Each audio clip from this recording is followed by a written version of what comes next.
Hi students, I am back with our next chapter from economics, which is basics concepts of economics. Okay, ಮಕ್ಕಳೇ economics ಅಂದರೆ ಏನು ಗೊತ್ತಾ? ದುಡ್ಡನ್ನು ಇಟ್ಕೊಂಡು ಹೇಗೆ ಅದನ್ನು ವ್ಯವಸ್ಥೆ ಮಾಡಬೇಕು, ಹೇಗೆ ಅದನ್ನು ಯೂಸ್ ಮಾಡಬೇಕು, ಇದನ್ನೆಲ್ಲ ಪ್ಲ್ಯಾನ್ ಮಾಡ್ತಾರಲ್ಲ, ಒಂದು ಇಂಡಿವಿಜುವಲ್ ಆಗಲಿ ಒಂದು ಕಂಟ್ರಿಯಲ್ಲಾಗಲಿ ಇದೆಲ್ಲ ಪ್ಲ್ಯಾನ್ ಮಾಡ್ತಾರಲ್ಲ, ಅದನ್ನು ಆ ಸಬ್ಜೆಕ್ಟ್ನ ನಾವು ಎಕನಾಮಿಕ್ಸ್ ಅಂತ ಹೇಳ್ಬಿಟ್ಟು ಕರಿತೀವಿ. ಆಯಿತಾ ಮಕ್ಕಳೇ, ಈಗ ದುಡ್ಡಿದೆ ಮಾಡಬೇಕು, ಹೌದು ಗೊತ್ತಾಯಿತು. ದುಡ್ಡಿದೆ, ಏನಾದರೂ ಖರೀದಿಸ್ತೀವಿ ಅಲ್ಲ, ಏನಾದರೂ ಕ್ರಿಯೇಟ್ ಮಾಡಿ ಬೇರೆಯವರಿಗೆ ಅದನ್ನು ಸೆಲ್ ಮಾಡ್ತೀವಿ, ಇದನ್ನೆಲ್ಲ ಮಾಡ್ತೀವಿ, ಹೌದಾ? ಆದರೆ ಅದನ್ನೆಲ್ಲ ಮಾಡೋದಕ್ಕೆ ಹಿಂದೆ ಒಂದಷ್ಟು ಏನು ಪ್ರಿನ್ಸಿಪಲ್ಸ್ ಇರುತ್ತೆ, ಆಯಿತಾ, ಅಥವಾ ಎಥಿಕ್ಸ್ ಇರುತ್ತೆ, ಅಥವಾ ರೂಲ್ಸ್ ಇರುತ್ತೆ ಅದ್ರ ಹಿಂದೆ. ಅದು ಏನು, ಅಥವಾ ಅದು ಹೇಗೆ ನಾವು ಪಾಲಿಸಿದ್ರೆ ನಮ್ಮ ಏನು ಬಿಸ್ನೆಸ್ ಅಂತೀರಾ ಅಥವಾ ಒಂದು ದುಡ್ಡು ಗಳಿಯುವಂತಹ ಒಂದು ವ್ಯವಸ್ಥೆ ಅಂತೀರಾ, ಇದೆಲ್ಲ ಹೇಗೆ ಸರಿ ಹೋಗುತ್ತೆ ಅಂತ ನಾವು ಈ ಚಾಪ್ಟರಲ್ಲಿ ನೋಡ್ತೀವಿ. ಆಯಿತಾ ಮಕ್ಕಳೇ, ಐ ಥಿಂಕ್ ನಿಮಗೆ ಅರ್ಥ ಆಗಿದೆ ನಾವು ಇದರಲ್ಲಿ ಏನು ಕಲಿಯೋದಕ್ಕೆ ಹೋಗ್ತಾ ಇದ್ದೀವಿ ಅಂತ ಹೇಳ್ಬಿಟ್ಟು. ಓಕೆನಾ? ಈಗ ನಾನು ಸ್ಟಾರ್ಟ್ ಮಾಡ್ತೀನಿ. ಈ ಚಾಪ್ಟರಲ್ಲಿ ನಾವು ಏನೇನು ಕಲಿತೀವಿ ಅನ್ನೋದನ್ನ ಮೊದಲು ಹೇಳ್ತೀನಿ. The fundamental concepts in economics. ಆಯಿತಾ, ಎಕನಾಮಿಕ್ಸ್ನ ಬೇಸಿಕ್ ಕಾನ್ಸೆಪ್ಟ್, ಫಂಡಮೆಂಟಲ್ ಅಂದರೆ ಗೊತ್ತಲ್ಲ, ಬೇಸಿಕ್ ಕಾನ್ಸೆಪ್ಟ್ಸ್ ಏನಿದೆ ಅದನ್ನು ನಾವು ನೋಡ್ತೀವಿ. ನೆಕ್ಸ್ಟ್ ಬಂದುಬಿಟ್ಟು inter relationship between demand, supply, distribution, production etcetera. Demand ಮಧ್ಯ ಮತ್ತು ಸಪ್ಲೈ ಮಧ್ಯ ಮತ್ತು ಪ್ರೊಡಕ್ಷನ್ ಮಧ್ಯ ಇದು ಮೂರದು ಏನಿದೆ ರಿಲೇಟೆಡ್ ಆಗಿರುತ್ತೆ. ಒಂದು ಹೆಚ್ಚು ಕಡಿಮೆ ಆದರೆ ಇನ್ನೊಂದು ಕೂಡ ಅಫೆಕ್ಟ್ ಆಗೋದಕ್ಕೆ ಸಾಧ್ಯ ಇದೆ, ಅಫೆಕ್ಟ್ ಆಗುತ್ತೆ ಅಂತ ಹೇಳ್ಬಿಟ್ಟು ನಾವು ಇದರಲ್ಲಿ ನೋಡ್ತೀವಿ. Next national economic development. ನೇಷನಲ್ಲಿ ಒಂದು ದೇಶದಲ್ಲಿ ಹೇಗೆ ಎಕನಾಮಿಕ್ ಡೆವಲಪ್ಮೆಂಟ್ ಆಗುತ್ತೆ, ಅದಾಗಬೇಕಂದ್ರೆ ಅದ್ರ ಹಿಂದೆ ಕಾರಣ ಏನು ಇರುತ್ತೆ, ಅಥವಾ ಒಂದು ಎಕನಾಮಿಕಲಿ ಇನ್ಸ್ಟೆಬಿಲಿಟಿ ಆಗಬೇಕಂದ್ರೆ ಅದ್ರ ಹಿಂದೆ ಕಾರಣ ಏನು, ಅದು ಡೆವಲಪ್ ಹೇಗೆ ಆಗುತ್ತೆ ಅನ್ನೋದನ್ನೆಲ್ಲ ನಾವು ನೋಡ್ತೀವಿ. Next labour. ಆಯಿತಾ, ಕೆಲಸ ಮಾಡಿದ್ರೆ ಹೇಗೆ ಹಣ ಬರುತ್ತೆ, ಹೇಗೆ ಕೆಲಸ ಇರುತ್ತೆ, ಇದನ್ನೆಲ್ಲ ನಾವು ನೋಡೋದಕ್ಕೆ ಹೋಗ್ತೀವಿ. ಆಯಿತಾ ಮಕ್ಕಳೇ, ನೋಡಿ, ನಮಗೆ ದುಡ್ಡೇನೋ ಸಂಪಾದಿಸ್ತೀವಿ, ಆಯಿತಾ, ಇಲ್ಲ ದುಡ್ಡು ಸಂಪಾದಿಸೋದಕ್ಕೆ ಒಂದು ಕರೆಕ್ಟಾಗಿ ಮೆಥಡ್ ನಮಗೆ ಗೊತ್ತಾದರೆ ಯಾವ ಥರ ಹೋಗಬೇಕು, ಅಥವಾ ಒಂದು ಬಿಸ್ನೆಸ್ ಮಾಡ್ತಿದ್ದೀವಿ ಅಂದರೆ ಯಾವ ಥರ ಮಾಡಬೇಕು, ಅದರಿಂದ ಜನರಿಗೆ ಏನೇನು ಬೇಕು, ಅಥವಾ ಜನರು ನಮ್ಮಿಂದ ಏನು ಬೇಕು ಅಂತ ಏನು ಅವರ ಇದಿರತ್ತಲ್ಲ, ಜನರ ಮನಸ್ಸಲ್ಲಿ ಏನಿದೆ ಅಂತ ತಿಳ್ಕೊಳ್ಬೇಕು. ಇದು ತುಂಬ ಇಂಪಾರ್ಟೆಂಟ್. ಒಂದು ಬಿಸ್ನೆಸ್ಸಲ್ಲಿರಲಿ, ಒಂದು ಯಾವುದೇ ಕೆಲಸದಲ್ಲಿರಲಿ, ಜನರು ಏನು ಇಷ್ಟಪಡ್ತಿದ್ದಾರೆ ಅಂತ ತಿಳ್ಕೊಳ್ಳೋದು ಏನಿದೆ ಅದು ತುಂಬ ಇಂಪಾರ್ಟೆಂಟ್. ಆಯಿತಾ, ಈಗ ನಾನೊಂದೇನೋ ಸ್ಮಾಲ್ ಬಿಸ್ನೆಸ್ ಮಾಡ್ತಿದ್ದೀನಿ ಅಂತ ಅಂದ್ಕೊಳ್ಳಿ. ಈಗ ನಾನೇನೋ ಒಂದು ಪೆನ್ಸಿಲ್ನ ಕ್ರಿಯೇಟ್ ಮಾಡ್ತಿದ್ದೀನಿ, ಪೆನ್ಸಿಲ್ ಶಾಪ್ನ ಕ್ರಿಯೇಟ್ ಮಾಡ್ತಿದ್ದೀನಿ, ಪೆನ್ಸಿಲ್ನ ಪ್ರೊಡ್ಯೂಸ್ ಮಾಡ್ತಿದ್ದೀನಿ ಅಂತ ಅಂದ್ಕೊಳ್ಳಿ. ಒಂದು ಸ್ಮಾಲ್ ಎಕ್ಸಾಂಪಲ್ ಕೊಡ್ತಿದ್ದೀನಿ ಕ್ಲಾಸ್ ಸ್ಟಾರ್ಟ್ ಮಾಡೋದಕ್ಕಿಂತ ಮುಂಚೆ. ಈ ಪೆನ್ಸಿಲ್ನ ನಾನು ಈಗ ಫಸ್ಟ್ ನಾನು ಏನು ಮಾಡ್ತಿದ್ದೆ, ಈ ಪೆನ್ಸಿಲ್ನ ಬರೀ ಒಂದೇ ಕಲರಲ್ಲಿ ಕೊಡೋದಕ್ಕೆ ಸ್ಟಾರ್ಟ್ ಮಾಡಿದೆ. ಆಯಿತಾ, ಆಮೇಲೆ ಅದೇನಿತ್ತು, ಈ ಪೆನ್ಸಿಲ್ ಕಲರು ಒಂದೇ ಇತ್ತು, ಮತ್ತು ಇದು ಈ ಥರ ಡೈಮಂಡ್ ಶೇಪಲ್ಲಿ ಇದ್ದಿಲ್ಲ. ಆಯಿತಾ, ರೌಂಡ್ ಶೇಪಲ್ಲಿ ಇತ್ತು ಪೆನ್ಸಿಲ್ ಫಸ್ಟ್ ನಾನು ಕ್ರಿಯೇಟ್ ಮಾಡಿದಾಗ ಹೇಗಿತ್ತು, ಈ ಥರ ಇತ್ತು. ಆಯಿತಾ, ಈ ಥರ ಒಂದೇ ಶೇಪಲ್ಲಿತ್ತು, ಮತ್ತು ಇದೇನಾಗಿತ್ತು, ಫುಲ್ಲು ಪೆನ್ಸಿಲ್ಲು ಒಂದೇ ಕಲರಿಂದ ಆಗಿತ್ತು. ಆಯಿತಾ, ಈ ಪೆನ್ಸಿಲ್ ಫುಲ್ಲು ಏನಾಗಿತ್ತು,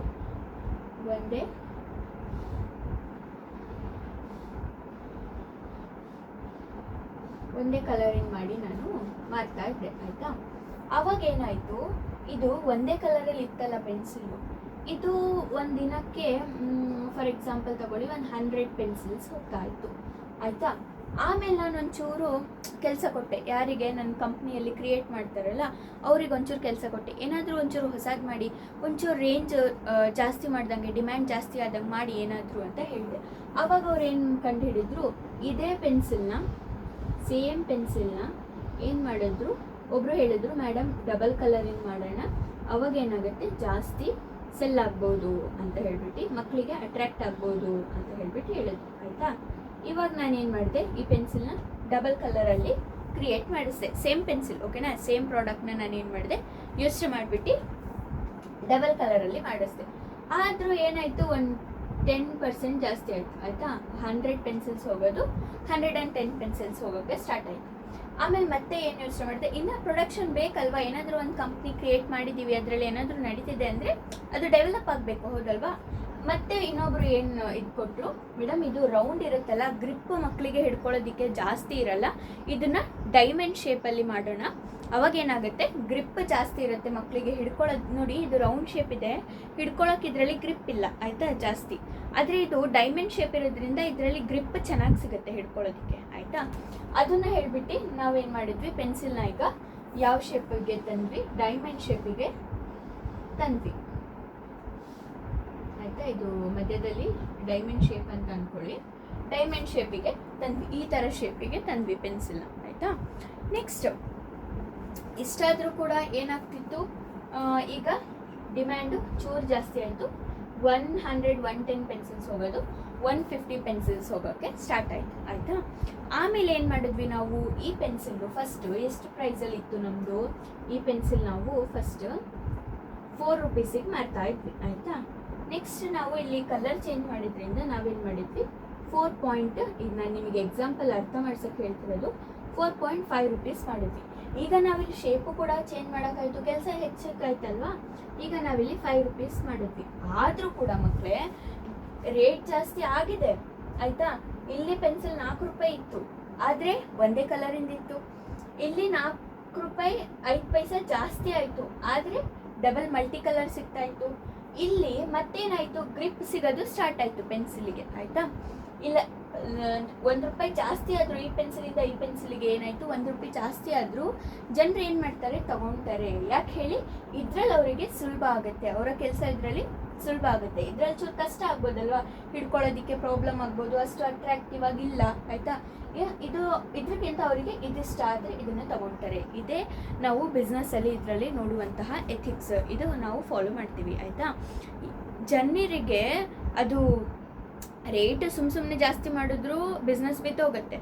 ರೇಟ್ ಹೇಗೆ ಜಾಸ್ತಿ ಮಾಡಬೇಕು, ಆ ಪ್ರಾಡಕ್ಟ್ ಬೇರೆ ಪ್ರಾಡಕ್ಟ್ಗಿಂತ ಚೆನ್ನಾಗಿರಬೇಕು, ಡೆವಲಪ್ ಆಗಿರಬೇಕು ಆಯಿತಾ. ಈ ಥರ ಇದ್ದರೆ ಮಾತ್ರ ಜನರಿಗೆ ಇಂಟ್ರೆಸ್ಟ್ ಬರುತ್ತೆ, ತಗೊಳ್ಳೋದಕ್ಕೆ ಇಷ್ಟ ಆಗುತ್ತೆ ಅಂತ ಇದರಲ್ಲಿ ಒಂದು ಎಕ್ಸಾಂಪಲಲ್ಲಿ ನಿಮಗೆ ಅರ್ಥ ಮಾಡಿಸಿದ್ದೀನಿ. ಐ ಥಿಂಕ್ ಅರ್ಥ ಆಗಿದೆ ಅಂತ ಅಂದ್ಕೊಳ್ತೀನಿ ಆಯಿತಾ. ಪ್ರಾಡಕ್ಟ್ ಚೆನ್ನಾಗಿದ್ದರೆ ದುಡ್ಡನ್ನು ನೋಡಲ್ಲ, ಆದರೆ ಆ ಪ್ರಾಡಕ್ಟ್ ಬೇರೆ ಪ್ರಾಡಕ್ಟ್ ಜೊತೆ ಕಂಪೇರ್ ಮಾಡಿದ್ರೆ ಏನಾಗಿರಬೇಕು, ಚೆನ್ನಾಗಿರಬೇಕು ಆಯಿತಾ ಮಕ್ಕಳೇ. ಈಗ ನಾವು ನೆಕ್ಸ್ಟ್ ಹೋಗೋಣ ಲೆಸನಿಗೆ ಆಯಿತಾ. In order to understand economic easily it is necessary to have the knowledge of some technical terms widely used in the subject. ಇದು ನಾವು ಎಕನಾಮಿಕ್ಸ್ನ ಸರಿಯಾಗಿ ಅರ್ಥ ಮಾಡ್ಕೊಳ್ಬೇಕಂದ್ರೆ ಒಂದು ಇಲ್ಲೇನಿದೆ, ಒಂದು ಟೆಕ್ನಿಕಲ್ ಟರ್ಮ್ಸ್ ಇದ್ದಾವೆ ಆಯಿತಾ. ಆ ಟೆಕ್ನಿಕಲ್ ಟರ್ಮ್ಸ್ನ ನಾವು ಚೆನ್ನಾಗಿ ಅರ್ಥ ಮಾಡ್ಕೊಂಡ್ಬಿಟ್ರೆ ಮಕ್ಕಳೇ ನಮಗೆ ಏನು ಚಾಪ್ಟರು ತುಂಬ ಈಸಿಲಿ ಎಕನಾಮಿಕ್ಸ್ ನಮಗೆ ಹೇಗೆ ಮಾಡಬೇಕು ಅನ್ನೋದು ಬೇಗ ಗೊತ್ತಾಗ್ಬಿಡುತ್ತೆ ಅಂತ ಇಲ್ಲಿ ಹೇಳ್ತಾ ಇದ್ದಾರೆ ಆಯಿತಾ. These terms are very commonly used in our daily life. ಮತ್ತು ಇದೇನು ಕಷ್ಟ ಇಲ್ಲ ಮಕ್ಕಳೇ, ನಾವು ದಿನ ಕಾರ್ಯಗಳಲ್ಲಿ ಯೂಸ್ ಮಾಡುವಂತಹ words. In economics they have definite meaning and scope ಆಯಿತಾ. ಎಕನಾಮಿಕ್ಸಲ್ಲಿ ಏನಿದೆ, ಒಂದು ಡೆಫಿನೈಟ್ ಮೀನಿಂಗ್ ಇದೆ, ಸ್ಕೋಪ್ ಇದೆ. Hence it is necessary to know some selected concepts in brief. ಅದಕ್ಕೆ ಇಲ್ಲಿ ಸೆಲೆಕ್ಟೆಡ್ ಕಾನ್ಸೆಪ್ಟ್ಸ್ನ ನಾವು ಬ್ರೀಫ್ ಆಗಿ ನೋಡ್ತಾ ಇದ್ದೀವಿ. ನೋಡಿ ಮಕ್ಕಳೇ, ಒಂದು ಬಿಸ್ನೆಸ್ ನಡೆದಿಲ್ಲ, ಒಂದು ಯಾವುದೇ ನಾವು ಮಾಡ್ತಿರೋ ಕೆಲಸ ನಡೆದಿಲ್ಲ ಅಂತ ಹೇಳಿದ್ರೆ ನಮ್ಮ ಹೊಟ್ಟೆ ಪಾಲು ಸಾಕೊಳ್ಳೋದಕ್ಕೆ ಆಗೋದಿಲ್ಲ ಆಯಿತಾ. ಮತ್ತು ನಾವು ಸಾಕೊಳ್ಳೋದಕ್ಕೆ ಆಗೋದಿಲ್ಲ, ಜನ ಎಲ್ಲ ಸಾಯ್ತಿದ್ದಾರೆ ಅಂದರೆ ಇದೆಲ್ಲ ಯಾವ್ದ್ರ ಮೇಲೆ ಬರುತ್ತೆ, ಗೌರ್ಮೆಂಟ್ ಮೇಲೆ ಬರುತ್ತೆ ಅಲ್ವಾ.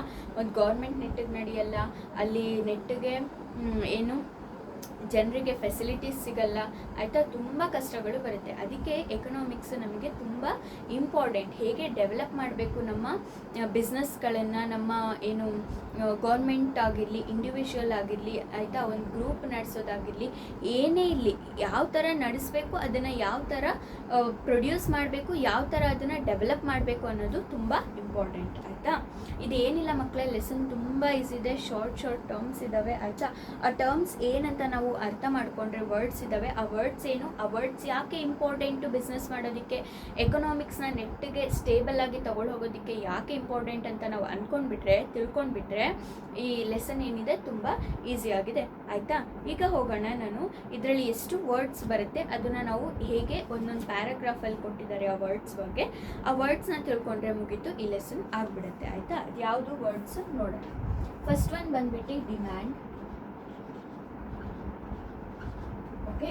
ನೆಕ್ಸ್ಟ್ ಒನ್ ಬಂದ್ಬಿಟ್ಟು supply,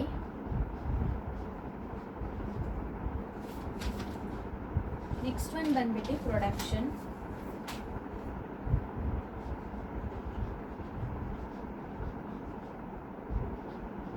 next one distribution.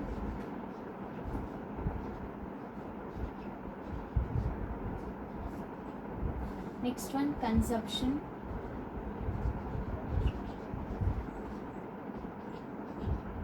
Next one utility.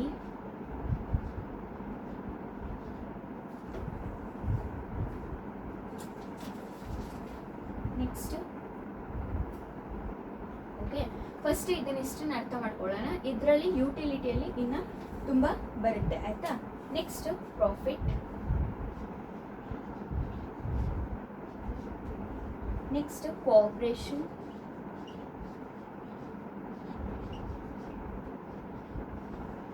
Next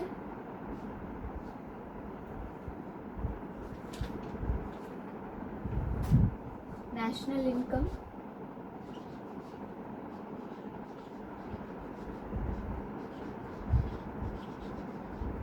per capita income.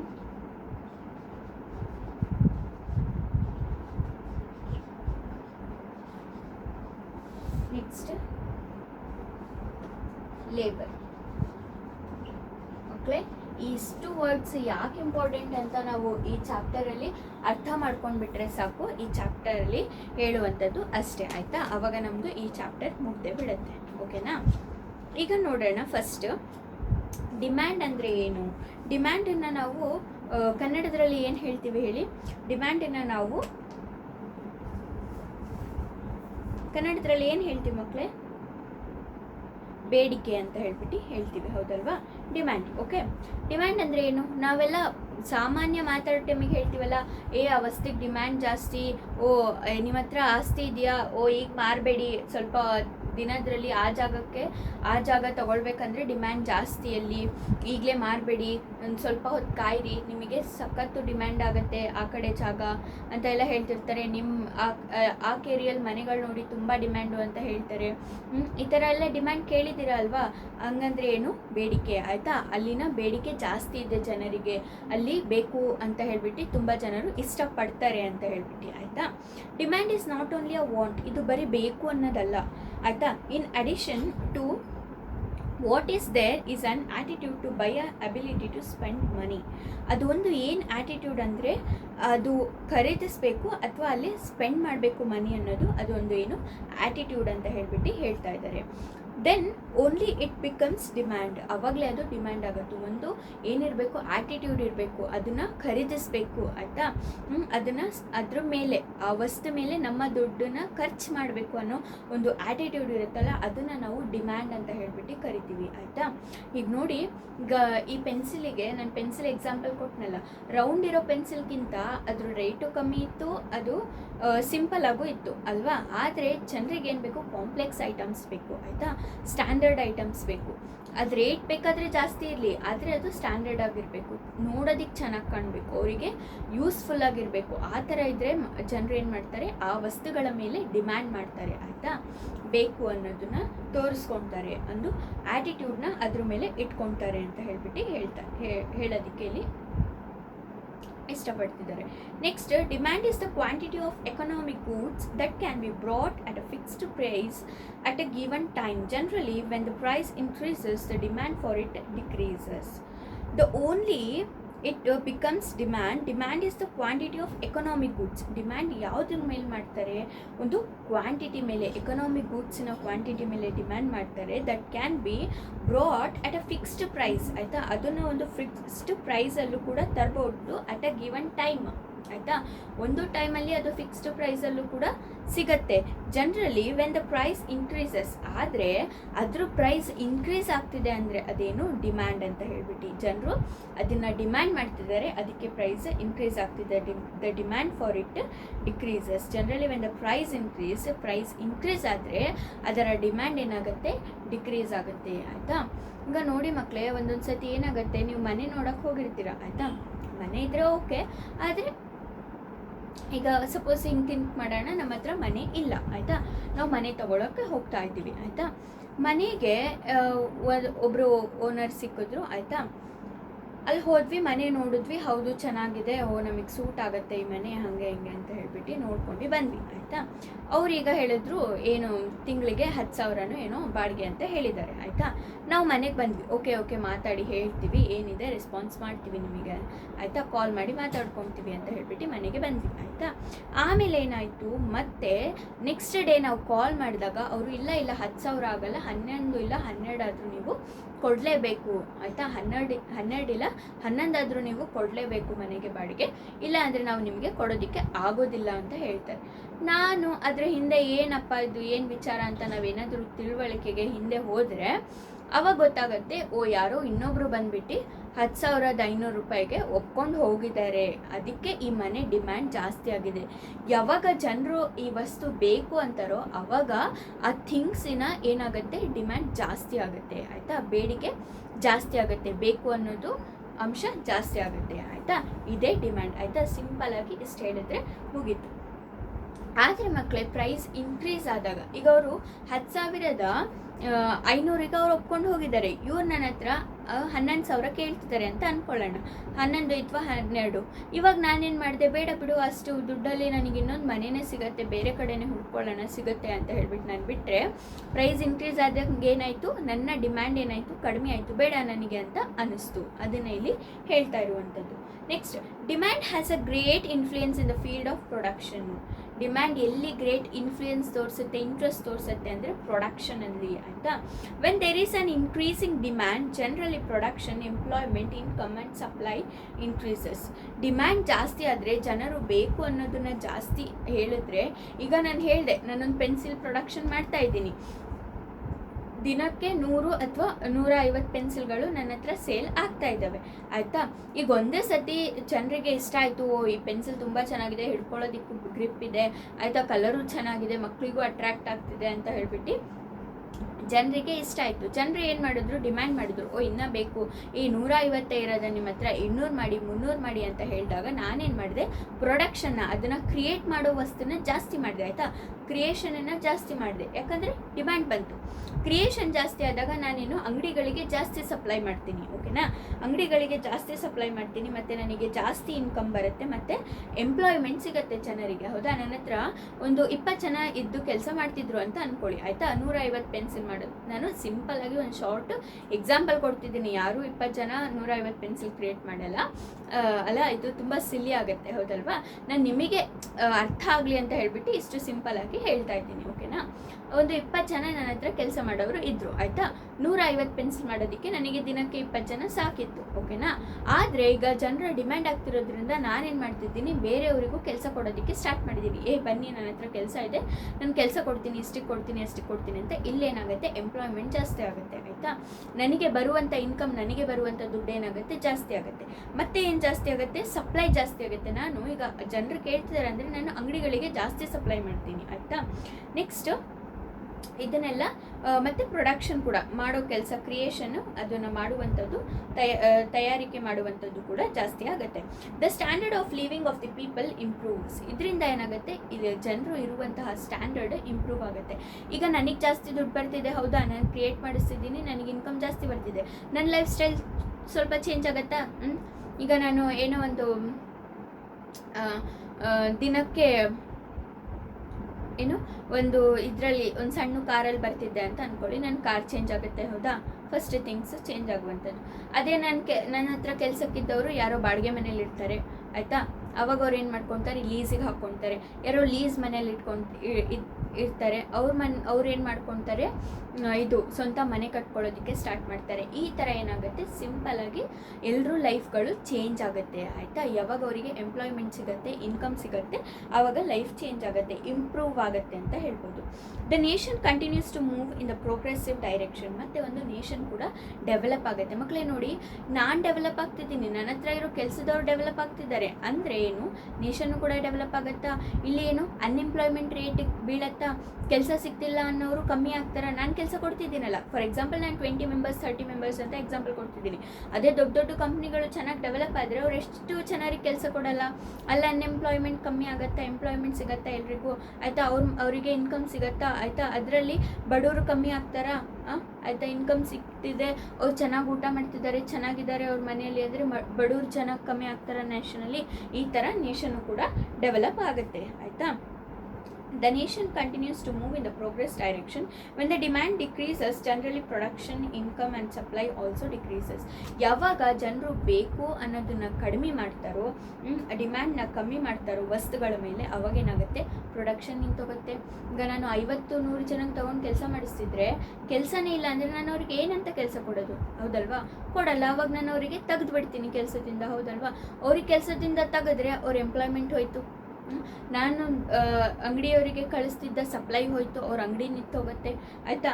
ಆಮೇಲೆ ಏನು ನಿಂತೋಗುತ್ತೆ, ನೇಷನ್ ಕೂಡ ಡೆವಲಪ್ ಆಗೋದು ನಿಂತೋಗುತ್ತೆ. ಅನ್ಎಂಪ್ಲಾಯ್ಮೆಂಟ್ ಇನ್ಕ್ರೀಸ್ ಆಗುತ್ತೆ, ಆಯಿತಾ. ಕೆಲಸ ಇಲ್ಲದಿದ್ದವರ ಏನು ಸಂಖ್ಯೆ ಜಾಸ್ತಿ ಆಗುತ್ತೆ. It is for this reason the demand is considered as the index of the Nations progress. ಇದಕ್ಕೆ ಈ ಡಿಮ್ಯಾಂಡನ್ನು ನಾವು ಏನಂತ ಕರಿತೀವಿ, ಇದು ಕೂಡ ನೇಷನ್ ಪ್ರೋಗ್ರೆಸ್ಸಿನ ಇಂಡೆಕ್ಸಲ್ಲಿದೆ. ಇಂಡೆಕ್ಸ್ ನೋಡಿದ್ದೀರಾ ನೀವು ಟೆಕ್ಸ್ಟ್ ಬುಕ್ಕಲ್ಲಿ ಸ್ಟಾರ್ಟಿಂಗಲ್ಲಿ ಈ ಲೆಸನ್ ಇಷ್ಟು ಪೇಜ್ ನಂಬರಿಂದ ಎಷ್ಟು ಪೇಜ್ ನಂಬರಿಗೆ ಇದೆ ಅಂತ ಹೇಳ್ತಾರಲ್ಲ, ಅದು ಚಾಪ್ಟರ್ಸ್ ವೈಸ್ ಹೇಳ್ತಾರಲ್ಲ. ಸೋಷಿಯಲ್ ಸೈನ್ಸಲ್ಲಿ ಇಷ್ಟು ಲೆಸನ್ಸ್ ಇದ್ದಾವೆ, ಈ ಪೇಜ್ ನಂಬರಿಂದ ಈ ಪೇಜ್ ನಂಬರಿಗೆ. ಅದರಲ್ಲಿ ಏನು ಕೊಟ್ಟಿರ್ತಾರೆ, ಬುಕ್ಕಲ್ಲಿ ಏನು ಕಂಟೆಂಟ್ ಇದೆ, ಬುಕ್ಕಲ್ಲಿ ಏನು ಇಂಪಾರ್ಟೆಂಟ್ ಇದೆ ಅಂತ ಅಲ್ಲಿ ಕೊಟ್ಟಿರ್ತಾರೆ, ಹೌದಲ್ವಾ. ಆ ಥರನೇ ನೇಷನ್ಗೆ ಇಂಪಾರ್ಟೆಂಟ್ ಆಗಿರುವಂತಹ ಏನು ಡಿಮ್ಯಾಂಡು ಕೂಡ ತುಂಬ ಇಂಪಾರ್ಟೆಂಟ್. ಅದಕ್ಕೆ ಅದು ಕೂಡ ನೇಷನ್ ಪ್ರೋಗ್ರೆಸ್ಸಿನ ಇಂಡೆಕ್ಸಲ್ಲಿ ಇದೆ ಅಂತ ಹೇಳ್ತಿರುವಂಥದ್ದು. ಅದು ಇಂಪಾರ್ಟೆಂಟ್ ಅಂತ ಹೇಳ್ಬಿಟ್ಟು ಅದರ ಇಂಪಾರ್ಟೆನ್ಸ್ ಇಲ್ಲಿ ತೋರಿಸ್ತಿರುವಂಥದ್ದು. ನೆಕ್ಸ್ಟ್ ಮಕ್ಕಳೇ, ಈಗ ನಾವು ಡಿಮ್ಯಾಂಡ್ ಬಗ್ಗೆ ನೋಡಾಯಿತು, ಆಯಿತಾ. ಡಿಮ್ಯಾಂಡು ತುಂಬ ಇಂಪಾರ್ಟೆಂಟ್. ಡಿಮ್ಯಾಂಡ್ ಇದ್ದರೆ ನಮಗೆ ಎಂಪ್ಲಾಯ್ಮೆಂಟ್ ಸಿಗುತ್ತೆ. ಎಂಪ್ಲಾಯ್ಮೆಂಟ್ ಸಿಕ್ಕಿದ್ರೆ ನಾವು ಇಂಡಿವಿಜುವಲ್ ಆಗಿ ಡೆವಲಪ್ ಆಗ್ತೀವಿ. ಇಂಡಿವಿಜುವಲ್ ಆಗಿ ಡೆವಲಪ್ ಆದಾಗ ನಾವು ಒಂದು ಗ್ರೂಪ್ ಡೆವಲಪ್ ಆಗುತ್ತೆ, ಆಯಿತಾ. ನಾವು ಕೊಡ್ತಿರೋ ಕೆಲಸದವರು ಡೆವಲಪ್ ಆಗ್ತಾರೆ. ಅದು ಡೆವಲಪ್ ಆದಾಗ ನಮ್ಮ ನೇಷನ್ನು ಕೂಡ ಡೆವಲಪ್ ಆಗುತ್ತೆ. ನೆಕ್ಸ್ಟ್ ಹೋಗೋಣ ಮಕ್ಕಳೇ, supply is the quantity of goods and service readily available for sale in market at a given price, ಆಯಿತಾ. ಸಪ್ಲೈ ಅಂದರೆ ಏನು ಮಕ್ಕಳೇ, it's a quantity of goods. ಇದು ಒಂದು ಕ್ವಾಂಟಿಟಿ ಗೂಡ್ಸ್ ಇಂದು, ಅದು ಏನು ಗೂಡ್ಸ್ ಆ್ಯಂಡ್ ಸರ್ವಿಸ್ ಇಂದು ಒಂದು ಕ್ವಾಂಟಿಟಿ ರೆಡಿಲಿ ಅವೈಲೇಬಲ್ ಆಗಿ ಇರುತ್ತೆ, ಆಯಿತಾ. ಕ್ರಿಯೇಟ್ ಮಾಡ್ಕೊಂಡು ಇಟ್ಕೊಂಡಿರ್ತಾರೆ, ಏನಕ್ಕೆ, ಸೇಲ್ ಮಾಡೋದಕ್ಕೆ. ಎಲ್ಲಿ, ಮಾರ್ಕೆಟಲ್ಲಿ ಸೇಲ್ ಮಾಡೋದಕ್ಕೆ. ಅದು ಒಂದು ಫಿಕ್ಸ್ಡ್ ಪ್ರೈಸ್ ಅಥವಾ ಗಿವೆನ್ ಪ್ರೈಸಲ್ಲಿ ರೆಡಿಲಿ ಇಟ್ಕೊಂಡಿರ್ತಾರೆ. ಇದನ್ನು ನಾವು ಸಪ್ಲೈ ಅಂತ ಹೇಳ್ತೀವಿ. ಯಾರೋ ಕೇಳಿದ್ರು, ಈಗ ನನ್ನ ಹತ್ರ ರೆಡಿ ಪೆನ್ಸ್ ರೆಡಿ ಇದ್ದಾವೆ, ಯಾವುದೋ ಅಂಗಡಿಯವ್ರು ಕೇಳ್ತಿದ್ದಾರೆ, ನಾನು ಇದನ್ನ ಏನು ಮಾಡೋದು, ಫಿಕ್ಸ್ಡ್ ರೇಟಲ್ಲಿ ಬೇಗ ಅಲ್ಲಿಗೆ ಕೊಡುವಂಥದ್ದು. ಇದನ್ನು ನಾವು ಏನಂತ ಹೇಳ್ತೀವಿ, ಸಪ್ಲೈ ಅಂತ ಹೇಳ್ತೀವಿ, ಆಯಿತಾ. Generally, if the price of the goods and services increase, the flow of quantity of goods and services to the market also increase. Generally ಏನಾಗುತ್ತೆ, price of goods and services increase ಆದಾಗ, goods ಇಂದು services ಇಂದು price increase ಆದಾಗ ಏನಾಗುತ್ತೆ, the flow of quantity of goods and service to the market also increase. ಅವಾಗ ಏನಾಗುತ್ತೆ, ಸಿಗ್ತಿಲ್ಲ, ಇದ್ರ ರೇಟ್ ಜಾಸ್ತಿ ಆಗ್ತಿದೆ ಅಂತ ಹೇಳ್ಬಿಟ್ಟು ಏನು ಮಾಡ್ತಾರೆ, ಬೇಗ ಮಾರ್ಕೆಟ್ಗಳವರು ತಗೊಳ್ತಾರೆ, ಅಲ್ಲಿಗೆ ಬೇಗ ಸಪ್ಲೈ ಆಗುತ್ತೆ. The standard of living improves. ಅವಾಗ ಲಿವಿಂಗಿನ ಸ್ಟ್ಯಾಂಡರ್ಡ್ ಇಂಪ್ರೂವ್ ಆಗುತ್ತೆ. The nation moves into the direction of progress. ಇಡೀ ಒಂದು ದೇಶ ಏನಾಗುತ್ತೆ, ಪ್ರೋಗ್ರೆಸ್ ಕಡೆಗೆ, ಡೆವಲಪ್ಮೆಂಟ್ ಕಡೆಗೆ ಮೂವ್ ಆಗುತ್ತೆ, ಆಯಿತಾ. If the price of the goods decrease, ಆಯಿತಾ. If the price of the goods decrease, the flow of quantity of goods and services to the market for sale also decrease. The production and income also decrease, and the unemployment increases, and the standard of living decreases. The progress of the nation also decreases, but in same situation, this law does not operate, and whatever may be the price, the supply remains the same. Okay. ಯಾವಾಗ price decrease ಆಗುತ್ತೆ, ಆಯಿತಾ, ಒಳ್ಳೆ quantity ಇಲ್ಲ ಅಂದರೆ price decrease ಮಾಡ್ತಾರೆ. Price decrease ಆಗಿದೆ, ಯಾವಾಗ decrease ಆಗುತ್ತೆ, ಅಲ್ಲಿ ಸಪ್ಲೈ ತೊಗೊಳ್ತಾ ಇರಲ್ಲ, ಜನರು ಡಿಮ್ಯಾಂಡ್ ಮಾಡ್ತಾ ಇರಲ್ಲ. ಪ್ರೈಸ್ ಡಿಕ್ರೀಸ್ ಆದಾಗ ಏನಾಗುತ್ತೆ, ಫ್ಲೋ ಕಡಿಮೆ ಹೋಗುತ್ತೆ ಮಾರ್ಕೆಟಿಗೆಲ್ಲ, ಆಯಿತಾ. ಜನರಿಗೆ ಬೇಡ ಅಂದಾಗ ಯಾಕೆ ತೊಗೊಳ್ತಾರೆ ಜನರು, ಹೌದಲ್ವಾ. ಅವಾಗ ಏನಾಗುತ್ತೆ, ಪ್ರೊಡಕ್ಷನ್ ಕಮ್ಮಿ ಆಗಿಬಿಡುತ್ತೆ. ಅದನ್ನು ಕ್ರಿಯೇಟ್ ಮಾಡೋರು ನಿಲ್ಲಿಸ್ಬಿಡ್ತಾರೆ, ಆ ವಸ್ತುಗಳನ್ನು ಕ್ರಿಯೇಟ್ ಮಾಡೋರು ನಿಲ್ಲಿಸಿದ್ರೆ ಏನಾಗುತ್ತೆ, ಜನರಿಗೆ ಕೆಲಸ ಸಿಗೋದಿಲ್ಲ, ಅನ್ಎಂಪ್ಲಾಯ್ಮೆಂಟ್ ಸ್ಟಾರ್ಟ್ ಆಗುತ್ತೆ, ಆಯಿತಾ. ಇದೆಲ್ಲ ಇನ್ಕ್ರೀಸ್ ಆಗ್ತಾ ಹೋಗುತ್ತೆ. ಇದೆಲ್ಲ ಇನ್ಕ್ರೀಸ್ ಆದರೆ ಏನಾಗುತ್ತೆ, ಆಟೋಮ್ಯಾಟಿಕಲಿ ಒಂದು ನೇಷನ್ ಡೆವಲಪ್ ಆಗುವಂಥದ್ದು ನಿಂತು ಹೋಗುತ್ತೆ, ಆಯಿತಾ. Demand and supply are interdependent. ಇಲ್ಲಿ ನೋಡಿ ಮಕ್ಕಳೇ, ಡಿಮ್ಯಾಂಡ್ ಮತ್ತು ಸಪ್ಲೈಗೂ ಒಂದು ರಿಲೇಷನ್ ಇದೆ, ಆಯಿತಾ.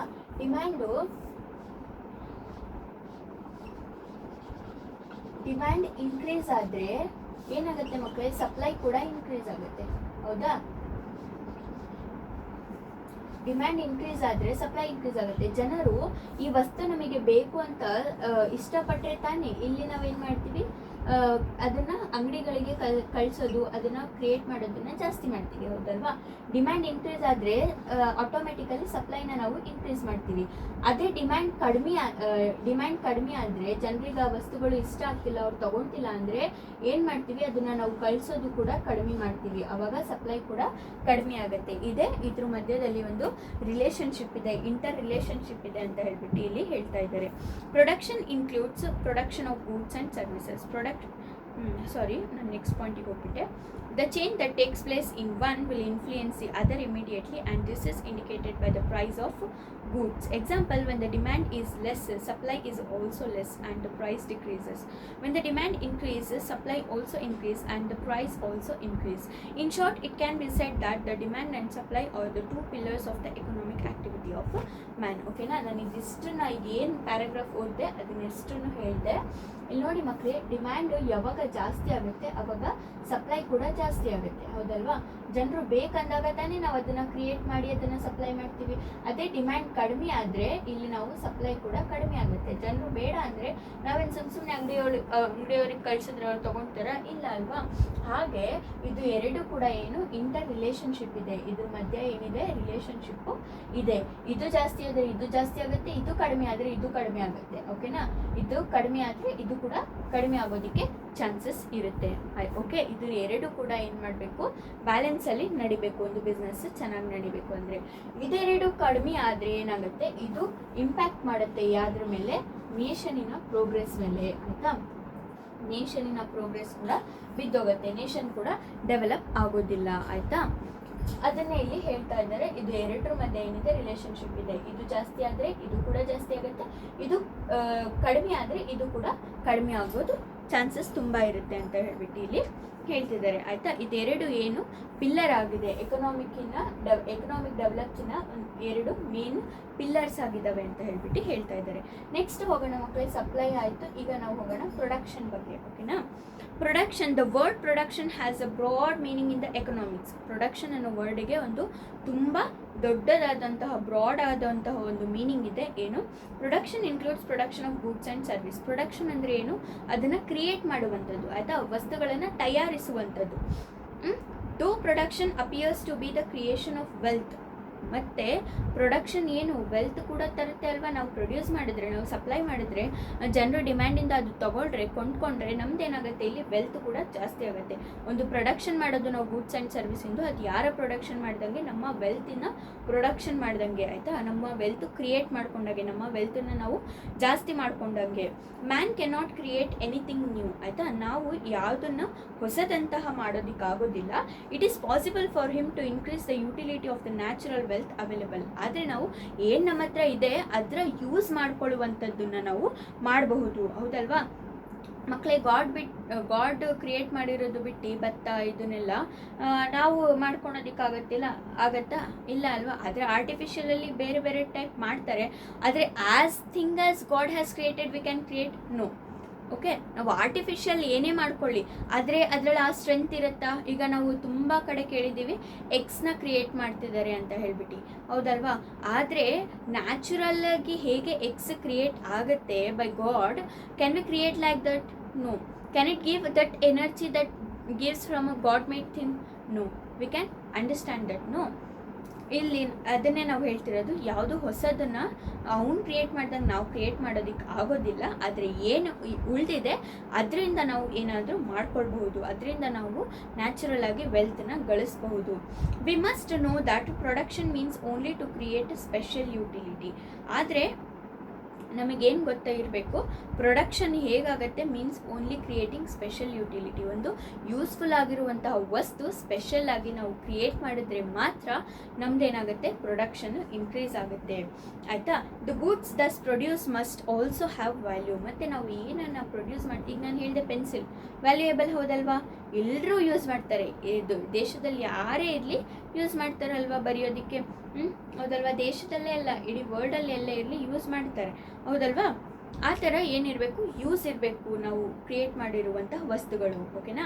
The production function includes activities such as transport. ಮತ್ತು ಪ್ರೊಡಕ್ಷನ್ ಒಂದೇ ಮಾಡಿಬಿಟ್ಟು ನಾನು ತಯಾರು ಮಾಡ್ಕೊಂಡು ಇಟ್ಕೊಂಡು ಬಿಡ್ತೀನಿ, ಆಗತ್ತಾ ಬಿಸ್ನೆಸ್ಸು? ಎಲ್ಲರೂ ಬಂದುಬಿಟ್ಟು ಇಲ್ಲೇ ತೊಗೊಂಡು ಹೋಗ್ಬಿಡ್ತಾರಾ? ಇಲ್ಲ ಅಲ್ವಾ. ಅವ್ರು ಎಲ್ಲೆಲ್ಲಿದ್ದಾರೆ ಅಲ್ಲಿ ತನಕ ನಾನು ಏನು ಮಾಡಬೇಕು, ಅವರಿಗೆ ಕೊಡಬೇಕು. ಅಲ್ಲಿಗೆ ತೊಗೊಂಡೋಗಿ ನಾನು ಕೊಟ್ಟರೆ ತಾನೇ ಜನಗಳು ತೊಗೊಳ್ತಾರೆ. ಇದನ್ನು ನಾವು ಏನಂತ ಹೇಳ್ತೀವಿ, ಟ್ರಾನ್ಸ್ಪೋರ್ಟ್ ಅಂತ ಹೇಳ್ತೀವಿ. ಟ್ರಾನ್ಸ್ಪೋರ್ಟ್ ಬೇಕು, ಟ್ರೇಡ್ ಆ್ಯಂಡ್ ಡಿಸ್ಟ್ರಿಬ್ಯೂಷನ್ ಬೇಕು, ವ್ಯವಹಾರ ಮಾಡೋರು ಬೇಕು, ಮತ್ತು ಡಿಸ್ಟ್ರಿಬ್ಯೂಷನ್ ಮಾಡೋರು, ಆಯಿತಾ, ಅಲ್ಲಿಗೆ ತೊಗೊಂಡೋಗಿ ತಲುಪಿಸೋರು ಬೇಕು. The function of production completes only when the goods and service reach the consumer. ಪ್ರೊಡಕ್ಷನಿನ ಕಾನ್ಸೆಪ್ಟ್ ಯಾವಾಗ ಎಂಡ್ ಆಗುತ್ತೆ, ಯಾವಾಗ ನಿಲ್ಲುತ್ತೆ ಅಂದರೆ ನಾವು ಕ್ರಿಯೇಟ್ ಮಾಡಿರುವಂತಹ ವಸ್ತು ಏನು ಹೋಗ್ಬಿಟ್ಟು ಕನ್ಸ್ಯೂಮರಿಗೆ, ತೊಗೊಳೋನಿಗೆ, ಆಯಿತಾ, ಪಡ್ಕೊಳ್ಳೋನಿಗೆ ಸಿಗಬೇಕು. ಅದು ಬೇಕು ಅಂತ ಯಾರಿಗೆ ಇಷ್ಟ ಇರುತ್ತೆ ತೊಗೊಳ್ಬೇಕು ಅಂತ, ಅವರಿಗೆ ಆ ವಸ್ತು ಅಲ್ಲಿ ತನಕ ಸಿಗಬೇಕು. ಅವಾಗ ಏನಾಗುತ್ತೆ, ಪ್ರೊಡಕ್ಷನಿನ ಕೆಲಸ ಮುಗಿಯುತ್ತೆ. Next, many factories like natural wealth, labour, capital and organisation are essential for production. ಮತ್ತು ತುಂಬ ಕಂಪ್ನಿಗಳು ಬೇಕಾಗುತ್ತೆ ಪ್ರೊಡಕ್ಷನಿಗೆ. ವೆಲ್ತ್ ಇರಬೇಕು ನಮ್ಮ ಹತ್ರ, ಸಾರಿ ಕಂಪ್ನೀಸ್ ಅಂತೀನಿ, ಫ್ಯಾಕ್ಟರ್ಸ್. ಓಕೆನಾ, ಫ್ಯಾಕ್ಟರ್ಸ್ ಬೇಕು. ಫ್ಯಾಕ್ಟರ್ಸ್ ಅಂದರೆ ಏನು? ಫಾರ್ ಎಕ್ಸಾಂಪಲ್ ನಾವು ಏನಂತ ಹೇಳ್ತೀವಿ, ಈ ವಸ್ತು ಬೇಕು ಏನಾದರೂ ಕ್ರಿಯೇಟ್ ಮಾಡೋದಕ್ಕೆ, ಬರೆಯೋದಕ್ಕೆ ಈ ವಸ್ತು ಬೇಕು ನನಗೆ ಅಲ್ವಾ. ಪೆನ್ ಇದ್ದರೆ ತಾನೇ ನಾನು ಬರೆಯೋದಕ್ಕೆ ಸಾಧ್ಯ. ಆ ಥರ ಒಂದು ನಾವು ಪ್ರೊಡಕ್ಷನನ್ನು ಮಾಡಬೇಕು, ಒಂದು ವಸ್ತುಗಳನ್ನು ಕ್ರಿಯೇಟ್ ಮಾಡಬೇಕಂದ್ರೆ ನಮ್ಮ ಹತ್ರ ಏನೇನು ಇರಬೇಕು, ವೆಲ್ತ್ ಇರಬೇಕು, ದುಡ್ಡು ಇರಬೇಕು. ಓಕೆನಾ, ಲೇಬರ್ಸ್ ಇರಬೇಕು, ಕೆಲಸ ಮಾಡೋರು ಇರಬೇಕು, capital and organisation are essential. ಮತ್ತು ಜಾಗ ಇರಬೇಕು ನನ್ನ ಹತ್ರ ಮಾಡೋದಕ್ಕೆ, ಮತ್ತು ಆರ್ಗನೈಸ್ ಮಾಡೋದಕ್ಕೆ ಥಿಂಗ್ಸ್ ಇರಬೇಕು, ಆಯಿತಾ. ಇದನ್ನೆಲ್ಲ ಏನು ನನಗೆ ತುಂಬ ಇಂಪಾರ್ಟೆಂಟ್ ಪ್ರೊಡಕ್ಷನಲ್ಲಿ. ಇದನ್ನು ಕೇಳ್ತಾರೆ ಮಕ್ಕಳೇ. ಪ್ರೊಡಕ್ಷನಿನ ಫ್ಯಾಕ್ಟರ್ಸ್ ಏನು ಅಂತ ಹೇಳಿಬಿಟ್ಟು ಕೇಳ್ತಾರೆ. ಪ್ರೊಡಕ್ಷನಿನ ಫ್ಯಾಕ್ಟರ್ಸ್ ಏನು ಹೇಳಿ? Wealth, labour, organisation and capital,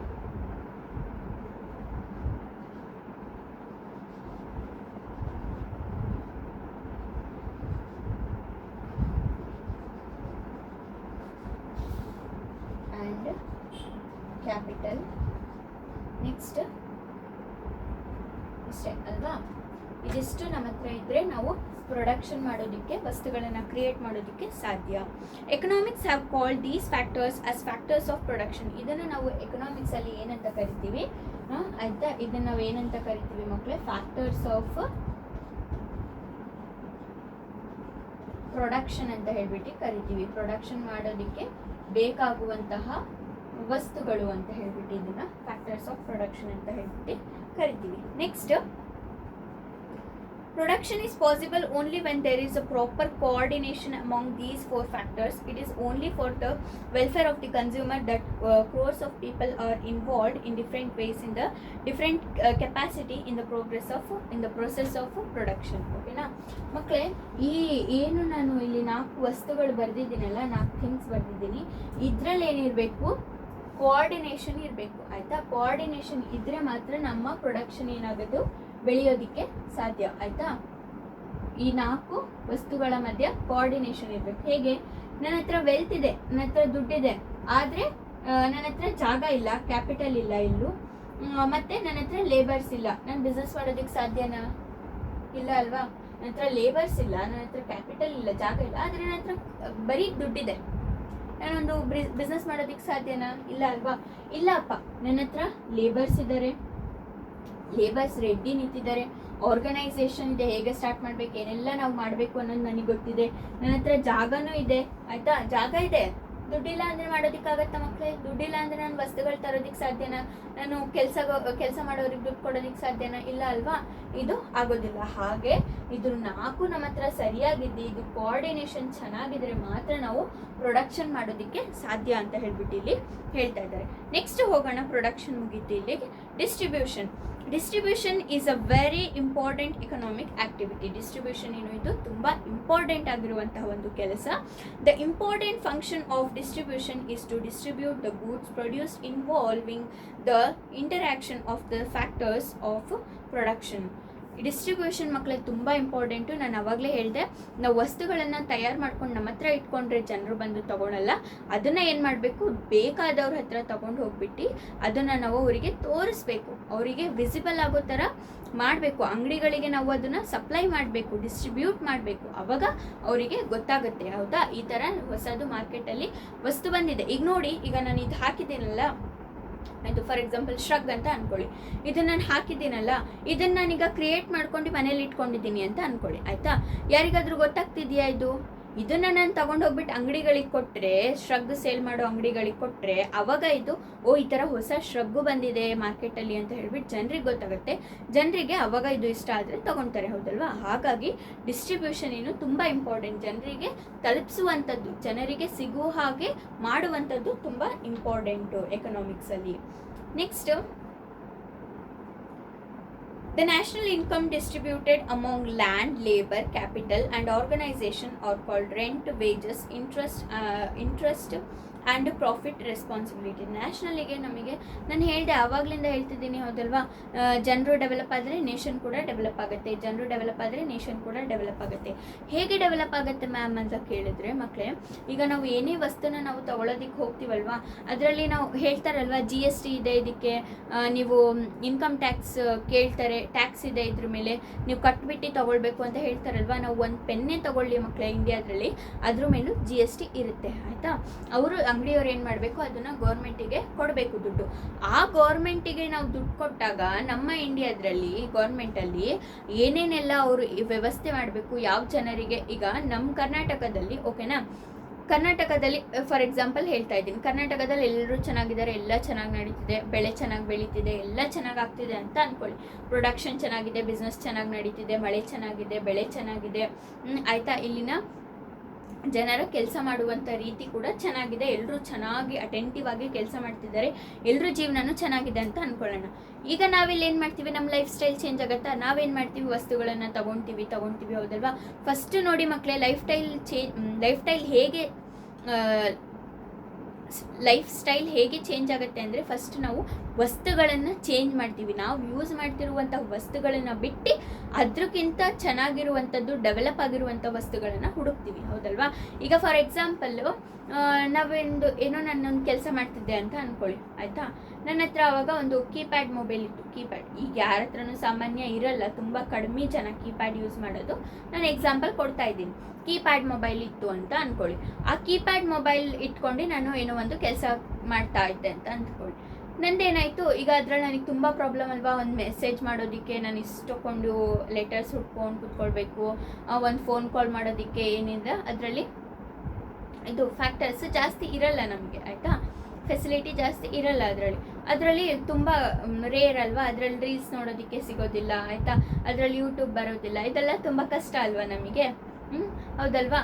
ಇದನ್ನೆಲ್ಲ ನನಗೆ ಯಾವ್ದ್ರಲ್ಲಿ ಸಿಗುತ್ತೆ, ಅದೇ ಒಂದು ನಾನು ಬೇರೆ ಫೋನ್, ಸ್ಯಾಮ್ಸಂಗೋ ಏನೋ, ಮೊಟ್ರೋಲಾನೋ ಏನೋ ಬೇರೆ ಫೋನ್ ಸಿಗಿದ್ರೆ, ರಿಯಲ್ಮಿನೋ ಏನೋ ತೊಗೊಂಡ್ರೆ ಅದರಲ್ಲಿ ನನಗೆ ಎಲ್ಲದು ಸಿಗುತ್ತೆ, ಹೌದಲ್ವಾ? ಆ್ಯಂಡ್ರಾಯ್ಡ್ ಫೋನ್ ತೊಗೊಂಡ್ರೆ.